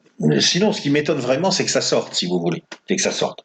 Si ça sort, et si ça sort dans les grands médias, avec un tir de barrage des médias Drahi, avec cette affaire qui passe en boucle sur BFM, avec des articles dans Le Monde, c'est qu'il y a quelqu'un derrière. Il y a quelqu'un qui veut que ça sorte. Alors, faisons la liste des usual suspects, n'est-ce pas ? Bon, déjà, puisque ça sort dans les médias Drahi, forcément, il y a Patrick Drahi. Qu'est-ce qui pourrait amener à Patrick Drahi l'idée qu'il doit se retourner contre Macron alors qu'il l'a soutenu, qu'il l'a en partie fait au moment de la campagne électorale 2017 ? Je vois deux hypothèses. Première hypothèse, derrière Drahi, on peut supposer qu'il y a les réseaux pro-Israël, et il y a un domaine où Macron me surprend, et je dois dire très agréablement. Quand il a été élu, j'ai été convaincu qu'on allait battre tous les records d'atlantocionisme hystérique. Or, ça n'a pas du tout été le cas. Force est de constater qu'à ma grande surprise, le pouvoir macroniste marque sur ce plan-là plutôt une amélioration par rapport à l'époque épouvantable qu'a été le passage de Laurent Fabius au Quai d'Orsay. Bon, évidemment, on est très très loin de ce que je voudrais, mais enfin, c'est déjà mieux. Alors, étant donné que moi, ça me surprend agréablement, on peut penser que ça doit décevoir M. Drahi et les réseaux pro-Israël d'une manière générale. Donc ça pourrait expliquer que Macron ait des problèmes. Peut-être qu'il y a des gens, disons, qui ont une grande sympathie pour un courageux petit État proche-oriental, qui ont décidé qu'il était temps de faire sentir quand même au petit Macron que si on l'a mis là où on l'a mis, c'est pas pour qu'il se fasse plaisir. C'est pour qu'il rende des services. Ok, ça paraît pas totalement absurde. Cela dit, Drahi peut avoir un agenda qui lui est propre. Comme je vous expliquais, il est en train de négocier avec le groupe Bouygues pour SFR. Il a peut-être envie que Macron lui rende un nouveau service. Et peut-être que Macron a refusé de rendre ce service. Peut-être que Macron a dit à Drahi, écoute, avant, j'étais candidat et tu avais une chaîne de télé et des journaux et j'avais besoin de toi, mais ça, c'était avant. Maintenant, je suis président, j'ai pas envie de me fâcher avec Bouygues et donc, non, en fait, tu vas te débrouiller. Et là, peut-être que M. Drahi a dit, on va lui montrer qui doit se débrouiller, là. C'est une possibilité aussi. Sinon, il n'y a pas que M. Drahi dans la vie, il y a aussi les bons vieux réseaux à la française. Il y a la franc-maçonnerie. On sait que M. Benalla a été initié à la franc-maçonnerie, mais attention, quand vous êtes initié dans une loge, surtout quand vous avez des activités policières ou parapolicières, ça veut dire aussi que vous pouvez vous mettre à dos tous ceux d'une loge concurrente. Il y a aussi le Sarko-gang. En Libye, Emmanuel Macron a adopté des positions qui ne sont pas du tout dans la lignée de ce qui s'était passé à l'époque de Sarkozy. On n'a pas l'impression que Macron se soit beaucoup décarcassé pour couvrir les arrières de son prédécesseur, qui a chaud aux fesses à propos de l'argent que Kadhafi aurait fourni pour financer la campagne électorale en 2012. Alors s'agit-il d'une vengeance ou d'un avertissement du Sarko-gang qui continue à se réunir discrètement et qui continue à avoir ses entrées dans certains services, dans certains milieux, on ne peut pas l'exclure. Il est aussi possible que Macron soit un peu trop poutino-compatible, d'où peut-être les articles du journal Le Monde, puisque Le Monde est hystériquement anti-Poutine. On ne sait pas pourquoi, mais le quotidien français, paraît-il, de référence, qui héberge tout de même, il faut bien le reconnaître, un certain nombre de bons journalistes, éprouve le besoin, à intervalles réguliers, de se ridiculiser en nous infligeant sur Poutine ou Bachar el-Assad des articles qui font un peu penser à la Pravda de 1937 parlant de Léon Trotsky. Bon, c'est ridicule, mais c'est comme ça. Alors peut-être que le caractère poutino-compatible de Macron a poussé Le Monde à en rajouter sur l'affaire Benalla, je ne sais pas. Il faut voir que Macron est aussi trop pro-Berlin et par conséquent peut-être un peu trop anti-Londres ou anti-Washington, qu'il est peut-être victime du début du Trumpo-dégagisme. On a vu qu'on a un ambassadeur américain qui a expliqué qu'il était là pour soutenir les conservateurs. Alors étant donné la façon dont les choses fonctionnent aux États-Unis actuellement, où on va en parler à l'instant, on s'enfonce dans une espèce de bain de boue où tout se passe à coup de révélations glauques sur la vie privée des hommes politiques. Peut-être que Trump et les gens qui fonctionnent autour de lui en Europe ont décidé d'importer ce genre de méthode chez nous, on ne peut pas l'exclure. Il y a aussi le problème de la réforme constitutionnelle. D'une manière générale, Macron n'a pas pris beaucoup de gants avec les forteresses en place. Figurez-vous que, semble-t-il, il a vraiment envisagé de remettre en cause certains des petits conforts que se sont octroyés les sénateurs, ce qui n'a pas plu du tout à Gérard Larcher. Mais enfin, qu'est-ce qui se passe ? Et nos avantages acquis, n'est-ce pas ? On ne peut pas exclure non plus qu'il s'agisse d'une affaire sans lien avec Emmanuel Macron lui-même, un simple règlement de compte entre polices parallèles, ça peut arriver. Il y a aussi, semble-t-il, la connexion marocaine de Benalla. Alors c'est vrai que d'une manière générale, le pouvoir macroniste et le pouvoir marocain, tout ça est très lié. Mais qui aurait intérêt à flinguer un type qui aurait été installé dans l'entourage d'Emmanuel Macron comme agent de liaison avec le roi du Maroc et sa cour? Je vois pas, enfin, quel est l'intérêt de flinguer comme ça un personnage? C'est pas très bien. Bon, on garde ça dans un coin de notre tête, mais on demande à voir pour essayer de comprendre où ça peut nous mener. Et puis, il ne faut pas non plus oublier le message très ambigu du parrain Jacques Attali. Jacques Attali, dont on pensera ce qu'on veut, mais qui en tout cas n'est certainement pas un imbécile, a récemment fait un certain nombre de déclarations qui montrent que sa pensée évolue. Le mage Jacques Attali est entré en lévitation et il nous a révélé qu'il ne fallait pas laisser la nation aux nationalistes et qu'il était temps de concevoir une gouvernance souverainiste globale. Bon, c'est pas très clair entre nous, mais enfin, l'idée générale, on l'a bien compris. Il a senti que ça devenait complètement impossible de rester sur une posture purement mondialiste à l'ancienne. Donc, il va mettre un peu de vernis souverainiste sur son mondialisme pour faire passer le colis en douce. Il a aussi sorti sur Macron un article récemment qui laisse penser que vraiment il ne soutient l'actuel locataire de l'Élysée que comme la corde soutient le pendu. Il se passe quelque chose à ce niveau-là. Peut-être que Macron est aussi un fusible qu'on s'apprête à faire sauter pour justifier un glissement vers une nouvelle forme de verrouillage politique. D'ailleurs, je m'amuse parce que dans Voir Macron, le petit bouquin que j'ai sorti il y a un an, où j'essayais d'imaginer les quinquennats possibles d'Emmanuel Macron, dans un des scénarios, Attali flinguait Macron, et à la fin du scénario, on le voyait rentrer à l'Élysée pour devenir le conseiller du nouveau président, qui je crois était Vauquiez, et qui était chargé de déployer un agenda national sécuritaire. Peut-être que je suis pas le seul à avoir ce genre de scénario en tête, qu'est-ce que vous voulez. En tout cas, il est trop tôt pour savoir à quoi ça correspond. Là, on a balayé les différentes possibilités. Peut-être que dans les mois qui viennent, des informations complémentaires vont remonter à la surface qui nous permettront de faire le tri. À ce stade, si j'avais un billet à parier, je le parierais sur une mesure de rétorsion prise par les milieux pro-Israël, parce que Macron a vraiment été trop engagé dans la défense de l'accord sur le nucléaire iranien, et ça n'a pas dû plaire à Benjamin Netanyahu. Mais j'en sais rien. C'est si je devais risquer un billet. Avant de passer au Zoom qui sera consacré à la crise du sens, on va conclure cette petite randonnée à travers l'actualité des mois de juin-juillet 2018 par un examen des tendances culture et société. Alors un mot d'abord sur la Coupe du monde de football qui vient de se tenir en Russie. J'ai trouvé qu'elle était très révélatrice. En quoi était-elle révélatrice? Alors, pas par les résultats sportifs eux-mêmes. Je m'amuse toujours à voir des gens essayer de tirer des conclusions politiques, sociétales, voire géopolitiques de résultats sportifs. C'est assez amusant. Et d'ailleurs, à l'occasion de la victoire de la France, un certain nombre de journalistes français se sont, comme en 1998, couverts de ridicule en nous expliquant des âneries absolument fantastiques sur le thème. Parce que nous avons une équipe qui gagne une Coupe du monde de football, notre pays va bien. Ce qui est complètement idiot, évidemment. Non pas que ce soit pas bien de gagner la Coupe du monde de foot, bravo aux joueurs de l'équipe de France, très bien, mais tout simplement ça ne dit rigoureusement rien sur la santé d'un pays. Et en fait, même quand on regarde l'histoire, on s'aperçoit que les pays qui ont eu des grands résultats sportifs n'étaient souvent pas en très bonne santé. Non pas que ça soit mauvais pour un pays d'être bon en sport, mais parce que souvent les pays qui ont eu des grands résultats sportifs ont bénéficié dans la préparation des compétitions d'un investissement très important parce que le pouvoir avait besoin de cacher de mauvais résultats par ailleurs. Si les résultats sportifs étaient révélateurs de l'état d'une société, l'Allemagne de l'Est serait la première puissance mondiale aujourd'hui. Voilà. Donc tout ça ne présente pas grand intérêt sur le plan de l'interprétation des résultats sportifs. En revanche, ce qui est intéressant, c'est la réaction du public, des populations, des opinions au déroulement de cette Coupe du Monde. L'équipe de France présentait une particularité. Au niveau de son 11 type, elle était à peu près à 50% caucasienne et subsaharienne. Ce qui, a priori, ne représente pas de façon logique un pays réputé européen. C'est pourquoi la victoire de l'équipe de France a été vue par certains comme la victoire d'une équipe africaine. Peu importe, je ne me prononcerai pas quant à l'européanité des joueurs de l'équipe de France de football, tout ça m'indiffère totalement. Ce qui est intéressant, encore une fois, c'est la façon dont cela a été vu par certains.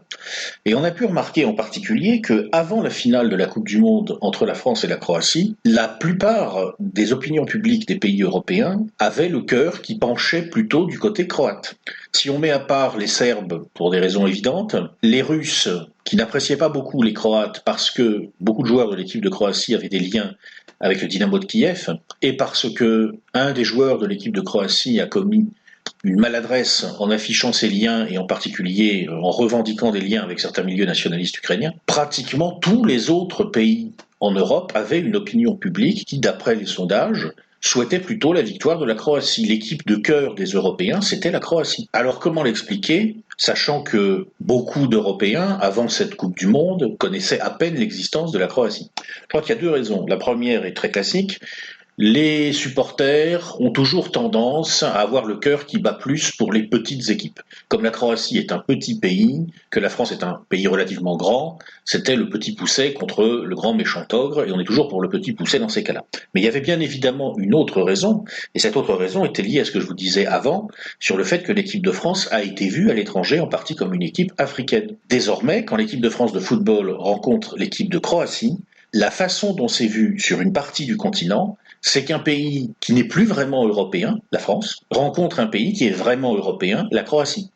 Et alors en quoi tout cela est révélateur sur le fond? Eh bien, c'est révélateur d'un des problèmes que va avoir la France dans les années qui viennent si elle veut continuer à impulser la direction de la construction européenne, c'est que pour pouvoir revendiquer un rôle de leader dans la construction politique d'un continent, il faut d'abord être perçu par les autres habitants de ce continent comme leur voisin et pas comme un étranger.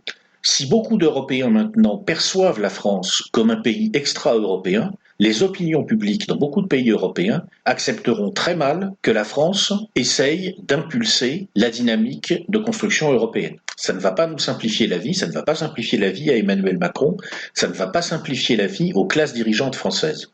Il y a là une contradiction interne que ces classes dirigeantes refusent de voir depuis des décennies. On ne peut pas en même temps se vouloir les champions de la construction européenne, de la définition de l'Europe, et un pays eurafricain complètement ouvert sur l'espace réputé francophone. Il y a un moment où il faut choisir ses priorités, sinon on n'est perçu comme légitime ni d'un côté ni de l'autre. La France risque de devenir un pays, si j'ose dire, qui aura le cul entre deux chaises.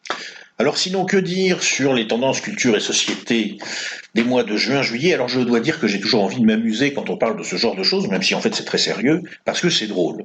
D'abord, je dois vous avouer une grande surprise. J'ai découvert que, figurez-vous, les Portugais peuvent changer de sexe à volonté. Les Portugais pourront changer de genre à l'état civil sans faire l'objet d'un diagnostic médical de perturbation de l'identité, et ce dès l'âge de 16 ans, selon une loi approuvée jeudi par la majorité de gauche au Parlement. Actuellement, la péninsule ibérique, Espagne et Portugal, est le dernier endroit au monde à partager avec la France le délire de centre-gauche, genre Hollande, blabla, libérons les transsexuels, etc. Je crois qu'on est à peu près les derniers au monde. Après le Danemark, Malte, la Suède, l'Irlande et la Norvège, le Portugal est donc en passe de devenir le 6e pays européen à accorder le droit à l'autodétermination de l'identité des personnes transgenres sans la tutelle d'un tiers et sans un diagnostic de perturbation de l'identité. C'est féliciter la députée Sandra Cunha, je sais pas comment on dit, du Bloc de gauche. Ah ouais, je suis sûr que ça c'est une nouvelle qui fait chaud au cœur à tous nos amis portugais. J'essaye d'imaginer la tête de Salazar s'il revenait et qu'on lui apprenne ça. Je veux dire que j'ai du mal à me représenter la chose. Bon, enfin, merci, chers amis portugais, nous nous sentons moins seuls à barboter dans la fange. Quoi d'autre? Alors, le fait, oui, alors c'est intéressant, record de barbarie dans le 9-3.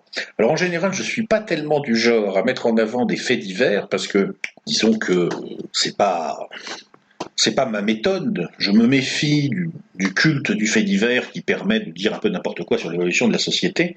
Mais de temps en temps, il y a quand même des petites choses qui se produisent et qui vous donnent matière à réflexion.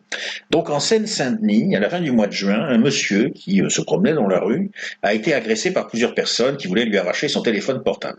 Jusque-là, je dirais qu'on est dans la vie quotidienne, dans le 9-3, business as usual, rien d'extraordinaire. Ce qui est fantastique, c'est la suite. En effet, les agresseurs se sont rendus compte que le monsieur en question avait des dents en or. Et vous savez ce que ces personnes ont fait? Eh bien, elles lui ont arraché les dents en or dans la rue, en le plaquant sur le sol, j'imagine, et semble-t-il à la main. Je ne savais même pas, très honnêtement, qu'il était possible d'arracher une dent à la main. Il y a comme ça des moments où vous êtes saisi de frayeur et en même temps de sidération, et peut-être aussi où vous avez un peu envie de rire, il faut bien le dire, d'un rire jaune sans doute, mais de rire quand même. Bon voilà, c'était le record de barbarie du mois. Alors sinon la question en matière de culture et société, c'est la fête de la musique à l'Élysée avec le DJ Kid Ismail. Alors pour ceux qui ne l'ont pas vu, pour la fête de la musique, un certain nombre de DJ, de musiciens de la musique techno ont été invités à l'Élysée. Bon, c'est une drôle d'idée entre nous parce que, a priori, on s'attend plutôt à voir du classique ou quelque chose de cet ordre à l'Élysée. Mais bon, là, c'était la musique techno. Très bien, si vous voulez. Moi, je n'ai rien contre la musique techno. Parmi ces animateurs, il y avait un monsieur qui se fait appeler Kid Ismail et qui avait, qui est noir, qui est d'origine subsaharienne, et qui avait un t-shirt sur lequel il était écrit « Fils d'immigrés, noir et pédé ». C'est lui qui le dit, je précise, je sais pas moi qui le traite de PD, c'était juste écrit sur son t-shirt. Et donc il s'est livré à sa performance musicale. Alors moi, comme par moment je me sens un petit peu dans un album du dessinateur Dimitri, j'ai envie de dire, pour ceux qui ont des lettres, j'aime bien la musique, mais ça se limite au clavecin, mais c'est pas grave, il a fait son truc, très bien. Là encore une fois, bon, il y a des gens à qui ça plaît, tant mieux. Et puis il y avait des des personnes qui dansaient autour et qui étaient des messieurs qui étaient noirs aussi, enfin des messieurs, je sais, oui, je pense que c'était des personnes qui étaient noires en tout cas, et qui avaient l'air d'être des messieurs en fait portant des talons aiguilles et des jeans moulants et des t-shirts à mailles transparentes, quoi. Voilà. Et c'était à l'Élysée, à la soirée de l'Élysée. Ensuite, Emmanuel Macron est passé, il a posé avec ses gens en compagnie de son épouse, la charmante Brigitte. Alors, qu'est-ce que c'est que ça? Qu'est-ce que c'est que ce truc? C'est assez étonnant parce que jusqu'ici, Macron était plutôt bon en com et il veillait à ne pas trop dégrader la fonction présidentielle. Et là maintenant, il va s'afficher avec Kid Ismail et ses danseurs. Alors je vois plusieurs explications possibles. Première explication, Emmanuel Macron ne s'est pas rendu compte du problème que ça posait, parce que quel est le problème? Moi je n'ai rien contre le fait qu'il y ait des gens qui aiment la musique techno, je n'ai rien contre le fait qu'il y ait des gens qui soient noirs, fils d'immigrés et PD, pour parler comme Kid Ismail, je suis partisan de la plus grande liberté en matière sexuelle. S'il y a une chose que je déteste, c'est le puritanisme, parce que je considère que c'est une stratégie de contrôle social en réalité. Pour autant, l'Élysée est un lieu institutionnel, c'est même le lieu institutionnel par excellence. On se doute bien que les mœurs affichées, revendiquées par Kid Ismail et ses amis, sont de nature à choquer une forte proportion de la population, sans qu'il faille y voir quoi que ce soit de dévalorisant pour les personnes. Ce genre de spectacle n'a pas sa place sur le perron de l'Élysée. Enfin, c'est évident, c'est une faute de goût. Alors peut-être Macron ne l'a pas vu, peut-être qu'il évolue dans un monde où ça paraît normal que des messieurs comme ça soient habillés comme des dames. Et bon, peut-être, mais pour une grande partie des gens dans ce pays, ça passe pas, quoi. Clairement, ça n'est pas passé. Il y a beaucoup de gens qui n'ont pas trouvé ça drôle du tout. Alors, deuxième explication, ça a été fait pour plaire à certains électorats, mais lesquels? Alors, je pense pas, franchement, que ça a été fait pour plaire à l'électorat d'origine subsaharienne, parce que tout simplement, ça n'a pas plu du tout aux subsahariens. Il y a d'ailleurs un certain nombre de blogueurs, de youtubeurs d'origine subsaharienne qui ont fait savoir en gros que, attention, erreur sur la personne. Et il faut se souvenir à ce propos que dans le monde subsaharien, l'homosexualité en général est très très mal vue. Il y a beaucoup de pays où elle est complètement illégale. Donc en fait, si ça a été fait pour plaire à un public, à une clientèle électorale, ça ne peut être que le lobby gay. Quel intérêt il y avait à faire ça pour plaire au lobby gay, sachant qu'à l'échelle nationale, son poids électoral est quand même relativement limité, d'après les études dont on dispose, peut-être 5-6% des gens sont homosexuels ou bisexuels. Alors évidemment, si on se souvient qu'il va y avoir des municipales et qu'un des grands enjeux, ça sera la mairie de Paris, là peut-être ça s'explique. Bon, c'est une possibilité. Est-ce que ça va marcher? Je ne sais pas. Je ne suis pas gay, donc je ne me rends pas compte des motivations de l'électorat gay. Mais en tout cas, ça me paraît être, en termes d'image, un prix très élevé payé par Emmanuel Macron pour un enjeu relativement limité, local, sur la mairie de Paris. Ou alors, il y a des gens qui commencent à savonner la planche à Emmanuel Macron, qui tirent profit du fait qu'il ne se rend pas forcément compte de tout ce qui se passe autour de lui. Je ne sais pas. En tout cas, c'est la première erreur de com manifeste que je vois de la part de Macron depuis qu'il a pris sa fonction. Alors si on s'intéresse maintenant au reste de l'actualité culture et société de ces dernières semaines, qu'est-ce qu'on a? Alors j'ai créé une rubrique que j'appelle Media Nostra, si vous voulez, c'est le petit monde médiatique qui fonctionne un peu replié sur lui-même et qui se regarde le nombril en se croyant que c'est le nombril du monde. Et qu'est-ce qui s'est passé dans ce petit monde? On a eu un aveu intéressant d'Édouard Philippe qui a expliqué la stratégie de communication du gouvernement, qui a expliqué devant des députés de la majorité que, en fait, le but principal de cette stratégie de communication, c'est d'imposer l'agenda. Et que En Marche lancera souvent des sujets de polémique pour détourner l'attention. D'où l'intérêt, soit dit en passant, de la méthode que je suis en train de vous présenter, qui est systématique, qui balaye tous les domaines. C'est très important que l'agenda de l'examen de l'actualité que vous conduisez ne soit pas fixé par le pouvoir, que vous ayez une démarche systématique, que vous regardiez de vous-même. Sinon, vous allez vous laisser happer sur des sujets secondaires qui vous donneront souvent l'impression de pouvoir opérer une critique, mais qui en réalité auront été choisis pour rendre votre critique improductive. Autre fait rigolo qui s'est produit ces dernières semaines, un assez désopilant sketch franco-russe sur l'indépendance de l'information. Il y a eu un reportage de Russia Today en français sur les événements en Syrie, et ce reportage apparemment était manipulé. Donc le régulateur audiovisuel français a averti cette chaîne pour des manquements à l'honnêteté, à la rigueur de l'information et à la diversité des points de vue.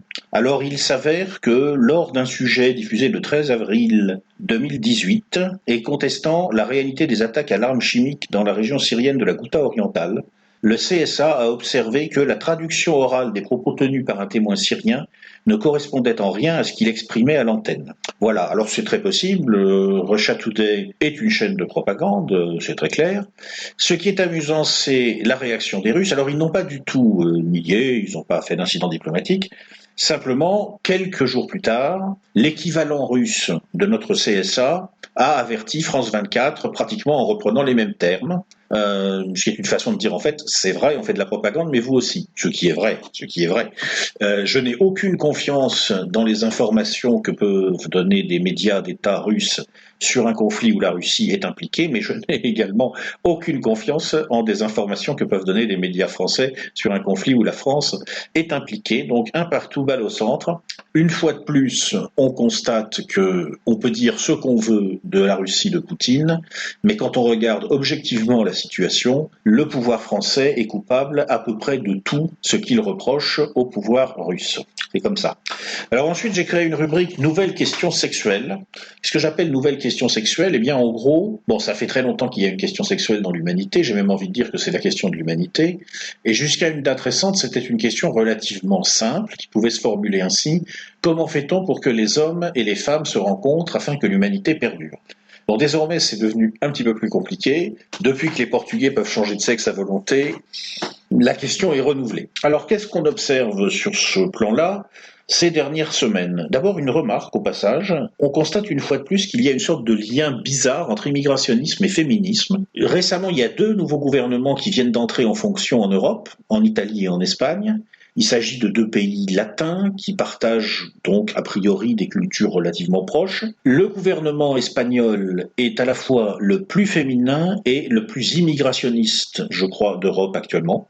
Et le gouvernement italien est sans doute un des moins féminins, peut-être le moins féminin en Europe, et aussi un des moins immigrationnistes, voire carrément des plus anti-immigrationnistes. Voilà, simple constat au passage. On en déduira ce qu'on voudra, en tout cas, c'est ce qu'on voit. En Espagne, un gouvernement très féminin, très immigrationniste. En Italie, un gouvernement très masculin et très anti-immigrationniste. Alors, scandale en Normandie.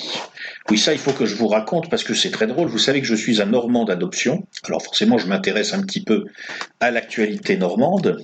Et il s'est passé quelque chose de très drôle en Normandie. Une enquête pour discrimination a été ouverte après des propos terribles envers les homosexuels tenus par une responsable du service chargé des adoptions en Normandie. Qu'est-ce qu'elle a donc bien pu dire de terrible ? Eh bien, cette fonctionnaire, qui a été relevée de ses fonctions à titre conservatoire tellement c'est grave, avait estimé dans un entretien avec une radio locale que les couples homosexuels étaient, je cite, un peu atypiques, qu'ils correspondaient moins aux critères requis pour l'adoption d'un bébé en bonne santé qu'un couple hétérosexuel, et qu'ils pouvaient adopter des enfants atypiques comme des enfants handicapés. Oh là là là là. Oh, franchement, mais je pense que les Normands n'ont plus qu'à aller en procession, la tête couverte de cendres, jusqu'à Paris, jusqu'au Marais, pour demander pardon. Non mais on est où là ? Je veux dire, que ce soit bien clair, je suis encore une fois totalement partisan de la liberté sexuelle la plus grande.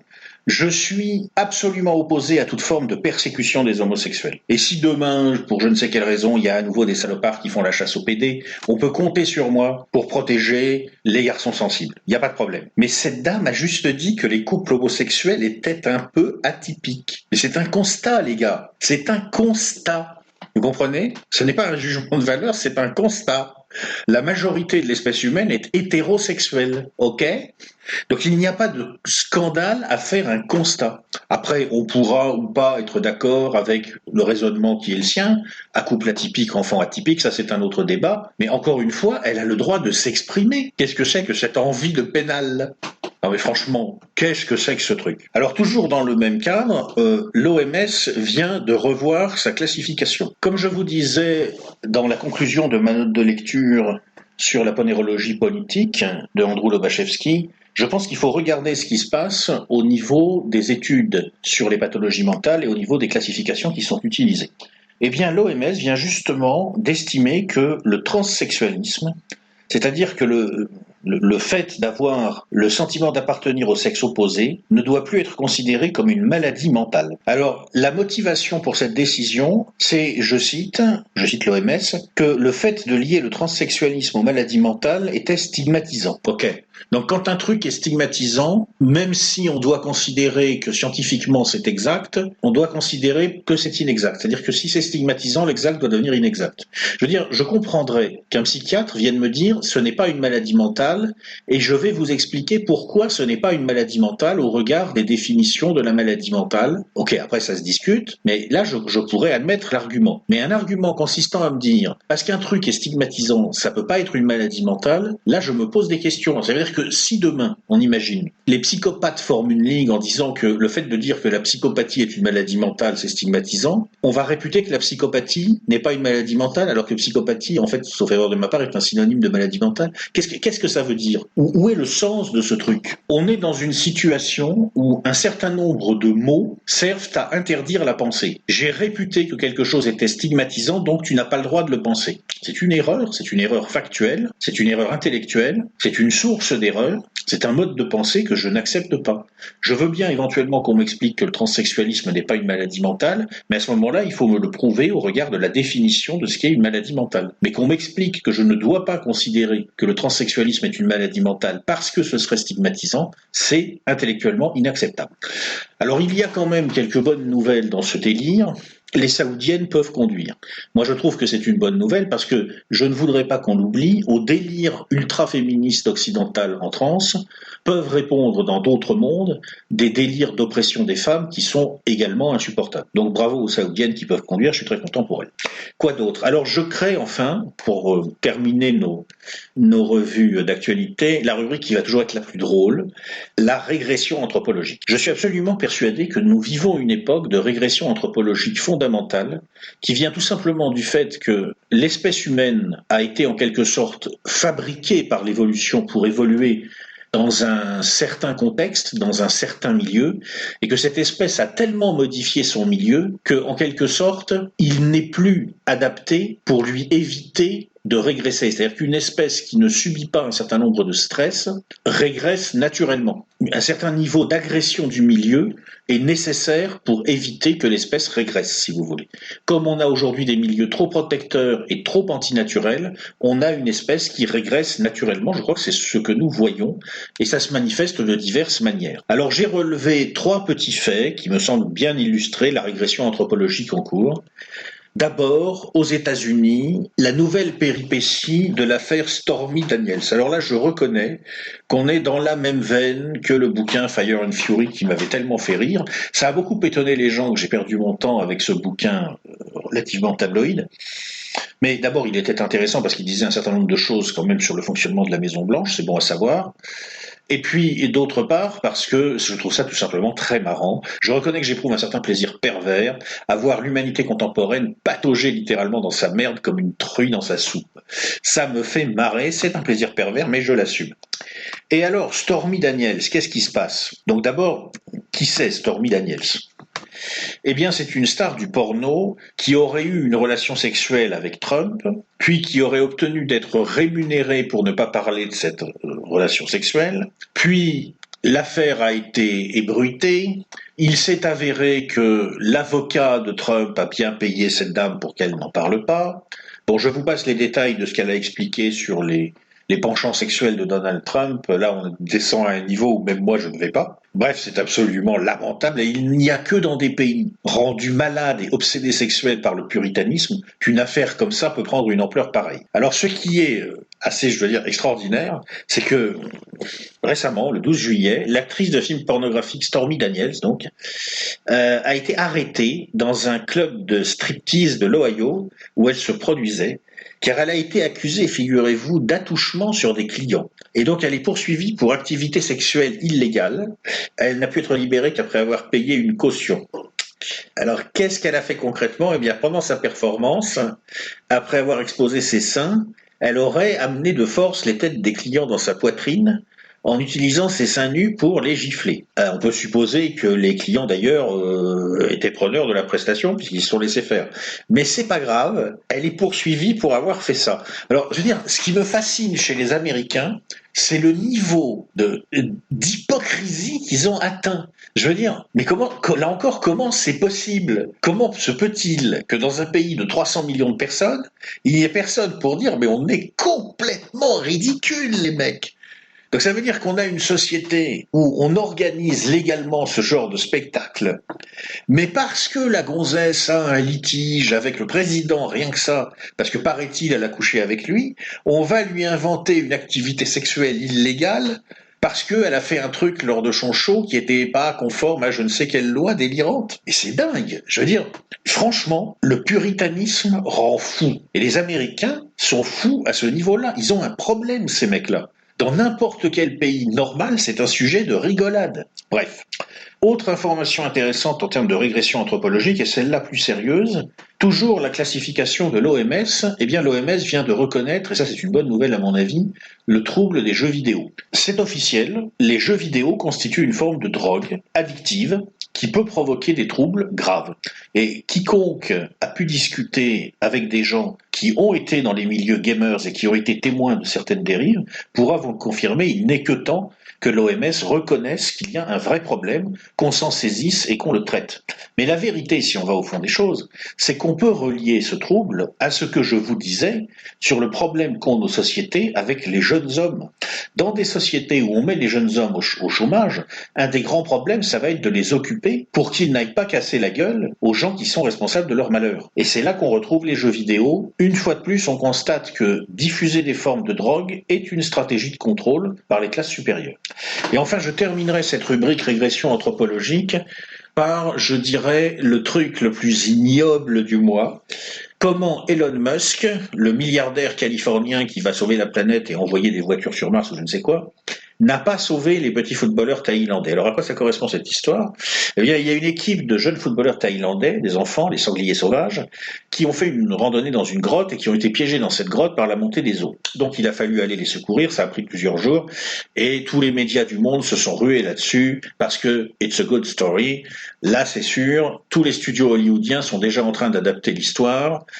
En plus, c'est formidable, il y a un plongeur qui est mort en sauvant les enfants, quel pathos, c'est parfait.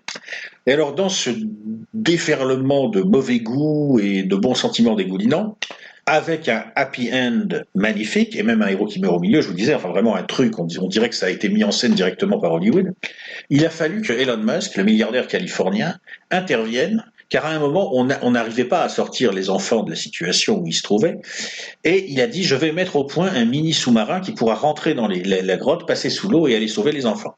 Manque de peau entre-temps, les plongeurs qui intervenaient ont pu récupérer les enfants et les exfiltrer. Et alors là, ça devient sublime. Le patron de l'équipe de sauvetage, un plongeur donc, a accusé Elon Musk d'avoir cherché à se faire un coup de pub. Oh non, comment peut-on avoir des idées pareilles, voyons. Et vous savez ce qu'a répondu Elon Musk ? Eh bien, il a traité le plongeur qui était allé sauver les enfants, il l'a traité de pédophile. Bon, il a dû présenter ses excuses après quand même. Mais je vous dis, l'humanité contemporaine est une truie en train de se vautrer dans sa merde. C'est ignoble, mais en même temps, ça me fait rire. Je sais, je suis un pervers. Bon, cela dit, passons maintenant à la suite du programme. Pour conclure cette vidéo, le zoom sur la crise du sens. Donc la crise du sens, c'était déjà le thème d'une sorte de petit bouquin, disons plutôt une suite de billets de blog, que j'ai pondu il y a une petite dizaine d'années, ça devait être en 2009 je crois, ou peut-être de début 2010, je ne sais plus, enfin bon, un petit bouquin qui s'intitulait « Crise économique ou crise du sens », et voilà en gros la thèse que je défendais. Je disais en gros, bon, en apparence, ce qui s'est passé en 2008 avec le krach de Lehman Brothers, etc., tout ça c'est une crise financière avec en arrière-plan une crise économique, ok, mais c'est pas que ça. En fait, ça c'est un aspect du problème. Il faut prendre du recul pour voir les choses de plus haut, de façon plus large, et pour comprendre qu'en fait c'est une crise du sens. Parce que tout cet énorme système économique, financier, monétaire mis en place depuis un certain nombre de décennies et qui plonge ses racines évidemment dans le système financier du capitalisme de l'Empire britannique, tout ce système, il renvoie à une philosophie, à une vision du monde. Et ce qui est entré en crise en 2008, c'est pas seulement le volet économique et financier. C'est beaucoup plus profond que ça. C'est simplement la manifestation économique et financière d'une crise qui s'étale sur plusieurs générations et qui est tout simplement que ce système cette vision du monde, eh bien, cette énorme machine sémantique qui s'est mise en place à travers les 18e, 19e siècles, elle est arrivée au bout de son chemin à la fin du 20e siècle. Alors, en gros, l'idée, c'était quoi, si vous voulez? C'est quoi cette énorme machine sémantique? D'abord, qu'est-ce que c'est le sens? Qu'est-ce que ça veut dire avoir du sens? Avoir du sens, c'est pas simplement être cohérent. Si vous ouvrez le dictionnaire et que vous essayez de trouver la définition du terme sens ou du terme signification, vous allez voir que ce qui se passe, c'est que c'est circulaire. C'est-à-dire qu'en gros, si vous regardez à signification, on va vous dire qui signifie quelque chose, et si vous regardez à signifier, on va vous dire qu'il y a une signification. Et tous les dictionnaires sont comme ça, hein. Celui de l'Académie française, de Larousse, ils sont tous comme ça. C'est-à-dire qu'en fait, le dictionnaire ne vous dit pas vraiment ce que c'est que le sens. Donc à partir de là, vous êtes quand même un peu libre de donner votre définition à vous. Et pour moi, si vous voulez, en dernière analyse du sens, c'est ce qui résulte d'un traitement de l'information par un sujet conscient, ou en tout cas qui cherche à être conscient, autonome, ou en tout cas qui cherche à être autonome. Et en réalité, cette conscience et cette autonomie sont produites à travers ce traitement de l'information. C'est-à-dire que la condition de production du sens est la finalité de la production du sens, la création du sujet autonome. Pour moi, c'est comme ça que ça marche. Et une machine sémantique, c'est un mode de pensée, si vous voulez, avec une organisation pour le porter, avec un système de codage institué socialement qui va permettre d'opérer comme ça un traitement de l'information. Et ensuite, vous allez avoir des gens qui, ayant admis qu'ils sont des sujets autonomes, ce qui se discute, vont traiter l'information selon ce système de codage, avec le problème de savoir s'ils sont vraiment autonomes dès lors qu'ils sont inscrits dans un système de codage. Mais justement, le fait d'avoir traité l'information avec le système de codage va leur permettre de créer du codage, et cette création de codage, à leurs propres yeux, est la garantie de leur autonomie, et donc de leur conscience, et donc finalement de leur existence. Voilà, c'est ça une machine sémantique. C'est ça que j'entends par une machine sémantique. Alors, jusqu'au XVIIe siècle, en Occident, les machines sémantiques qui étaient en place, avec quelques nuances, bon, il y avait une machine sémantique, disons, en vigueur dans l'Europe catholique et une autre en vigueur dans l'Europe protestante, c'était pas tout à fait la même, mais c'était quand même très proche. En gros, l'idée générale, c'était que l'hypothèse de base qui permettait de fonder le système de codage pour qu'il y ait quelque chose à partir de quoi le sujet autonome ensuite pouvait coder pour garantir sa propre autonomie, ça s'appelait Dieu. Voilà. Il y avait Dieu, et donc, bon ben, on était sauvés, le Verbe s'était fait chair, il était même mort pour le rachat de nos fautes, waouh, super. Et donc à partir de là, on pouvait se lancer dans une entreprise de codage, blablabla, et se prouver à nos propres yeux que nous étions. On ne se dissolvait pas. On ne basculait pas dans le néant. Bon, le problème, c'est qu'à partir de la fin du XVIIe siècle, ce truc a commencé à se dérégler très sérieusement, et on a vu émerger petit à petit, alors ça ne s'est pas fait du jour au lendemain, hein, il a fallu un certain nombre de générations, on a vu émerger une nouvelle hypothèse de base pour pouvoir fabriquer du codage dessus, et cette hypothèse de base, c'était que l'humanité pouvait se connaître elle-même totalement. C'est-à-dire qu'en quelque sorte, l'homme pouvait être son propre rédempteur. Ce qui, au regard de la pensée chrétienne traditionnelle, était clairement luciférien. Mais bon, c'est pas grave, voilà, c'est un moment, il y a eu un basculement culturel. Et en France, ça a pris une forme que nous connaissons bien, qui est le « je pense donc je suis ». Le sous-entendu derrière « je pense donc je suis », c'est que le « je » qui parle, c'est vraiment « je ». C'est-à-dire que le « je pense » et « je », c'est « je ». « Je » n'est pas un autre, quoi. Ce qui n'est pas garanti sur la facture, en réalité, hein. Mais bon, il faut une hypothèse de départ à partir de laquelle construire du codage. Sinon, on devient fou. Bon, puis dans le monde anglo-saxon, ça a pris d'autres formes. En Allemagne, ça a encore pris d'autres formes.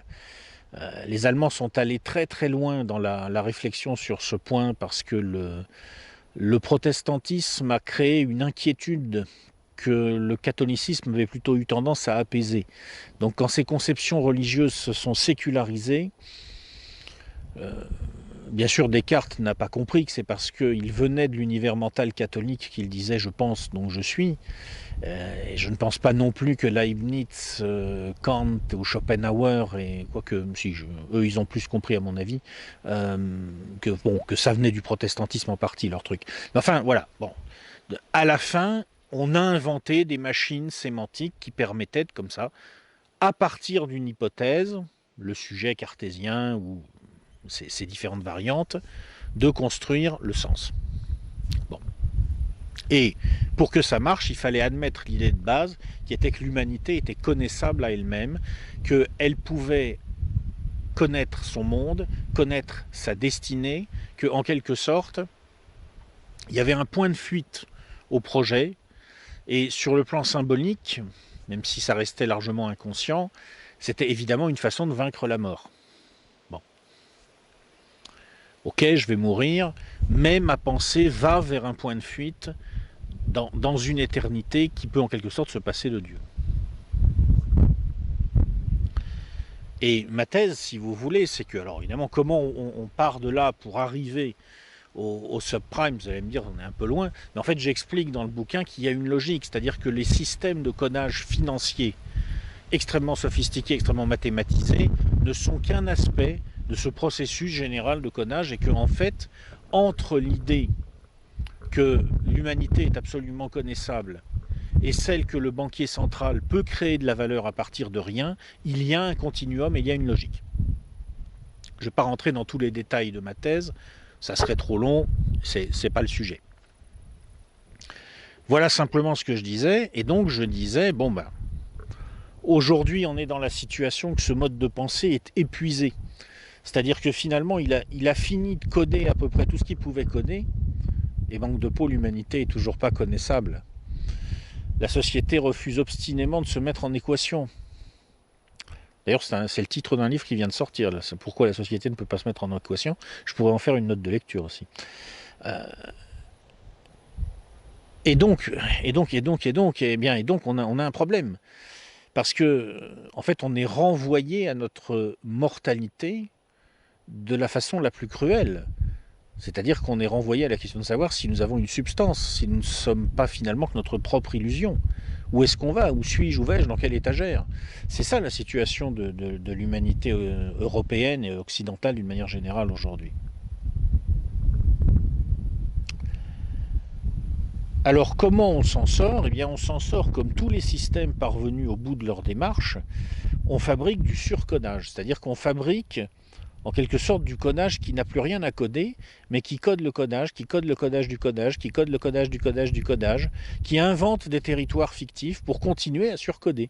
La manifestation la plus évidente de ce processus se trouve dans la sphère financière, avec des bulles montées sur des bulles qui fabriquent de la valeur fictive, mais en fait, sous des formes différentes, vous avez la même chose à peu près dans tous les domaines. Vous l'avez dans le domaine du symbolique, avec par exemple l'art contemporain, l'art contemporain, n'est-ce pas? L'expression, je crois, est de Philippe Muret, mais elle est très juste, content pour rien. Voilà, parce qu'on fait du codage sur rien, mais on est content parce qu'on fait du codage. Peu importe qu'il y ait rien en dessous, on fait du codage. C'est plus un urinoir, c'est un message. Ah, formidable. Bon. Dans le domaine politique aussi, on retrouve la même chose, avec une déconnexion entre la représentation et la réalité qu'elle est supposée représenter. C'est-à-dire que vous avez une représentation nationale, mais pendant longtemps, on a dit qu'il n'y avait plus de nation. Alors maintenant, on en revient parce qu'il y a un problème. On se rend compte à un moment que s'il n'y a plus de nation, on ne peut plus avoir de représentation nationale. Mais pendant longtemps, on nous a expliqué ça. On dit, ouais, la nation, non, c'est pas bien, ça n'existe pas, mais c'est pas grave, on a une représentation nationale. Bon. Voilà. On a ensuite un machin à Bruxelles. Il paraît que c'est l'Union européenne. Mais en même temps, elle se veut mondialiste, mondialisée, diverse, ouverte à tout. Ouais, ce serait pas bien qu'une Europe se replie sur elle-même, mais on est l'Union européenne. En fait, littéralement, ça ne veut rien dire. Enfin, je veux dire, si quelqu'un arrive aujourd'hui à définir la substance de l'Union européenne, il est très fort, car elle n'en a pas. Et sa vocation est de ne pas en avoir. Elle est là pour créer du surcodage, pour qu'on ne soit pas renvoyé au fait qu'on est arrivé au bout de ce que la machine sémantique occidentale pouvait produire, et on n'a pas obtenu le résultat recherché. Et puis bien sûr, on va trouver aussi des équivalents dans le domaine psychologique et socio-psychologique, avec des démarches qui visent manifestement à nier au fond même l'idée qu'il faut qu'il y ait une substance à l'intérieur des sujets. D'où le transsexualisme, d'où certains délires transhumanistes qui vont jusqu'à nous dire que notre esprit va pouvoir être dupliqué sur un disque dur, si vous voulez, à la limite. C'est toujours les mêmes démarches. Il faut se convaincre que même en l'absence de substance à coder, on peut fabriquer du surcodage. Voilà. Donc quand on est au point où l'humanité s'est avérée inconnaissable, alors que toute la machine sémantique qu'on avait construite disait que le projet c'était d'avoir une humanité absolument connaissable, et bien il ne reste plus qu'à nier l'humanité. Pour dire que ce qu'on peut connaître, au moins, c'est le surcodage, par codage, du codage sur rien. C'est ce qui est en train de se passer.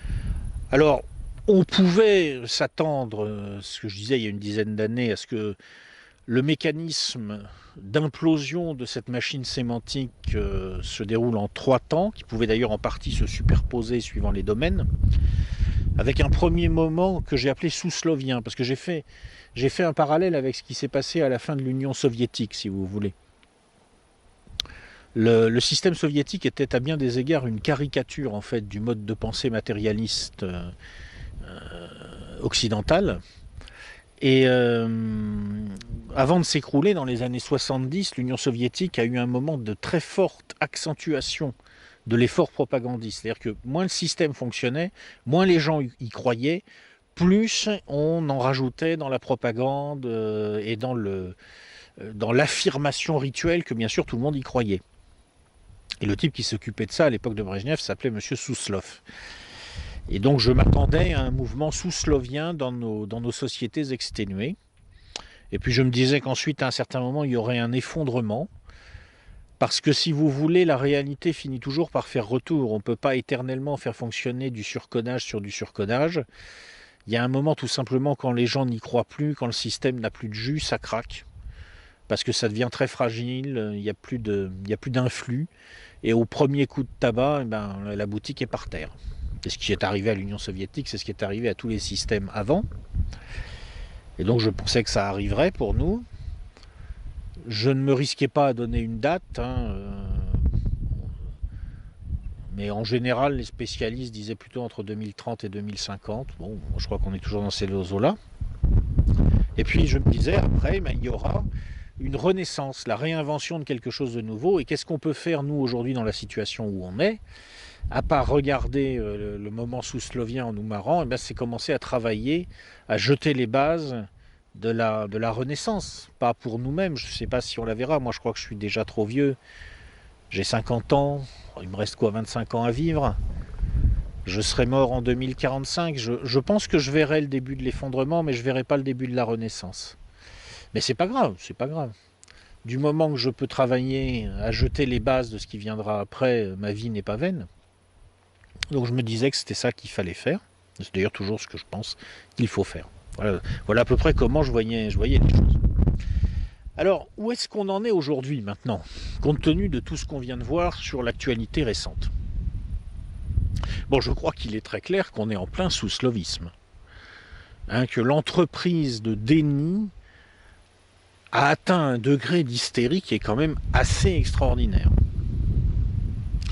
Je pense aussi qu'on voit très bien que l'effondrement du surcodage commence aux marges du système. De moins en moins de gens y croient, ça se voit de plus en plus. On parlait tout à l'heure de la Coupe du Monde, c'est juste un petit détail, mais il y a eu un sondage pendant la Coupe du Monde. Quelle était la proportion de Français qui soutenaient l'équipe de France? Et la réponse c'était à peu près 50-50 quoi. C'est clair qu'en 98, c'était beaucoup plus que la moitié des Français qui soutenaient l'équipe de France. Simplement, qu'est-ce qui se passe? Comme je vous disais, autant une équipe de France black, blanc, beurre, comme celle de 98, pouvait encore un petit peu représenter la diversité française, autant l'équipe de France actuelle, qui est quand même black, black, blanc, hein, non, ça marche plus. C'est ce qui est montré sur l'écran de télévision au moment du match est trop différent de la substance de ce que les gens voient, de la substance des gens, et le surcodage ne parvient plus à faire avaler la pilule. Bon, c'est un petit exemple, il y a beaucoup d'autres exemples qu'on pourrait donner, mais la dépersuasion des masses a commencé.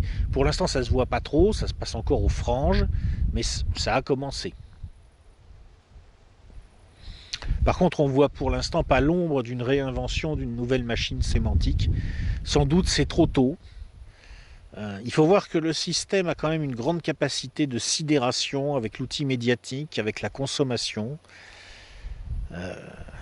Moi, j'ai cru que la chute serait plus perceptible pour les fragments de la population qui a les moyens d'inventer quelque chose, c'est-à-dire surtout la classe moyenne, et particulièrement la classe moyenne supérieure très éduquée. Mais pour l'instant, ça n'est pas le cas. Les gens ne vont pas encore assez mal. Bon, ça viendra. Alors j'ai relevé dans l'actualité récente quelques détails qui illustrent bien l'entreprise de déni et l'hystérisation qui résulte en fait de la peur inconsciente de ne plus avoir de point de fuite pour construire une hypothèse à partir de laquelle penser. Je donnerai les exemples suivants. Il y a vraiment énormément de vent. J'espère que ça passe bien quand même avec le micro. On verra. Un exemple amusant du caractère totalement artificiel de tout le système de valorisation dans lequel on est entré, c'est ce qui s'est passé en mars 2018 autour de l'action Snapchat. Snapchat, donc c'est une société qui est cotée en bourse à Wall Street, et elle a perdu 6% d'un seul coup, ce qui a représenté une perte de capitalisation boursière quand même non négligeable. On parle de sommes très importantes. Vous savez pourquoi? Eh bien parce qu'une starlette de la télé-réalité, une certaine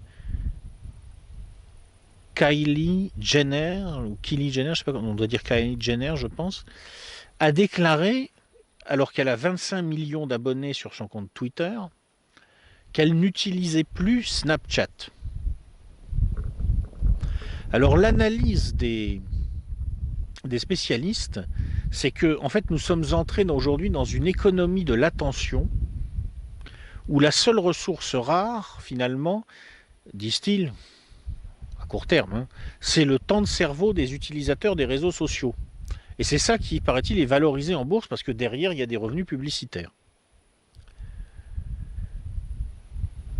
Voilà, c'est-à-dire que là vous avez un exemple concret, pratique, de la façon dont un système de surcodage est organisé pour faire perdurer une machine sémantique à travers l'outil financier.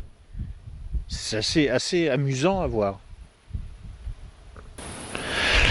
Alors, une autre anecdote qui est assez amusante, c'est ce qui s'est passé récemment en Angleterre, chez Sotheby's, où une association qui s'appelle Outside In, et c'est-à-dire dehors, in, dedans, je ne sais pas comment il faut traduire ça, c'est assez curieux, qui est une association indépendante soutenant actuellement plus de 2600 artistes, a exposé une trentaine d'artistes dans la prestigieuse donc, salle de vente Sotheby's à Londres. Et cette trentaine d'artistes avait une particularité, ils étaient tous en hôpital psychiatrique.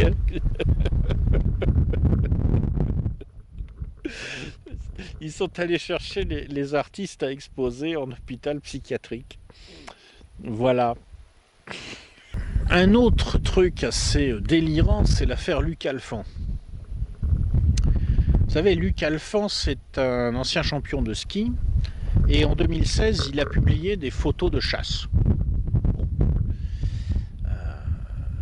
Eh bien, monsieur Luc Alphand a reçu des menaces de mort à la suite de la publication de ces photos de chasse. Il a perdu des sponsors. Et ce qu'on lui a reproché, en gros, c'était de poser fièrement à côté d'un mouflon et d'un ours mort après une partie de chasse. En plus, ça se passait dans les montagnes russes, donc il y a l'ombre du grand méchant Poutine derrière. Il y a des types qui sont allés jusqu'à menacer de mort Luc Alphand parce qu'il avait posé sur des photos de chasse. C'est délirant, c'est absurde. On peut ne pas aimer la chasse. Mais ce qui est quand même très frappant, c'est que en gros, ce sont des gens qui reprochent à monsieur d'avoir été violent parce qu'il a tué des animaux, et ils estiment que eux, ça leur donne le droit de le menacer de mort, lui. C'est-à-dire que, à la limite, on a l'impression d'avoir affaire à des gens pour qui la vie d'un être humain devient moins sacrée que celle d'un animal. Dans le même esprit, vous savez que le syndicat des bouchers a demandé aux autorités de prendre des mesures de protection parce qu'il y a eu des attaques de boucherie par des commandos véganes.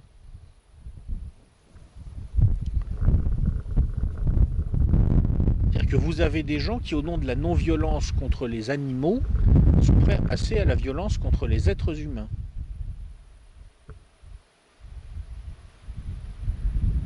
Moi, je vous dis que le fond du problème, c'est qu'à partir du moment où les gens sont renvoyés à la question de leur propre existence, par la disparition du point de fuite qui fonde l'hypothèse de base à partir de laquelle le sujet autonome peut enclencher le cycle de production du sens, eh bien quand vous êtes dans une situation comme ça, vous allez avoir une très grande violence qui va viser l'objectif inconscient de détruire le sujet autonome. C'est-à-dire que je pense que les gens qui ont menacé Luc Alphand, les gens qui ont attaqué ces boucheries, ils ne le savent pas eux-mêmes. Mais en réalité, ce qu'ils veulent, c'est détruire cette question qu'ils ne parviennent plus à résoudre. Et pour ça, il leur faut détruire le sujet de la question, le sujet humain. Alors bien sûr, ça n'enlève rien au fait que je ne nie pas le problème de la maltraitance animale, hein, entendons-nous bien.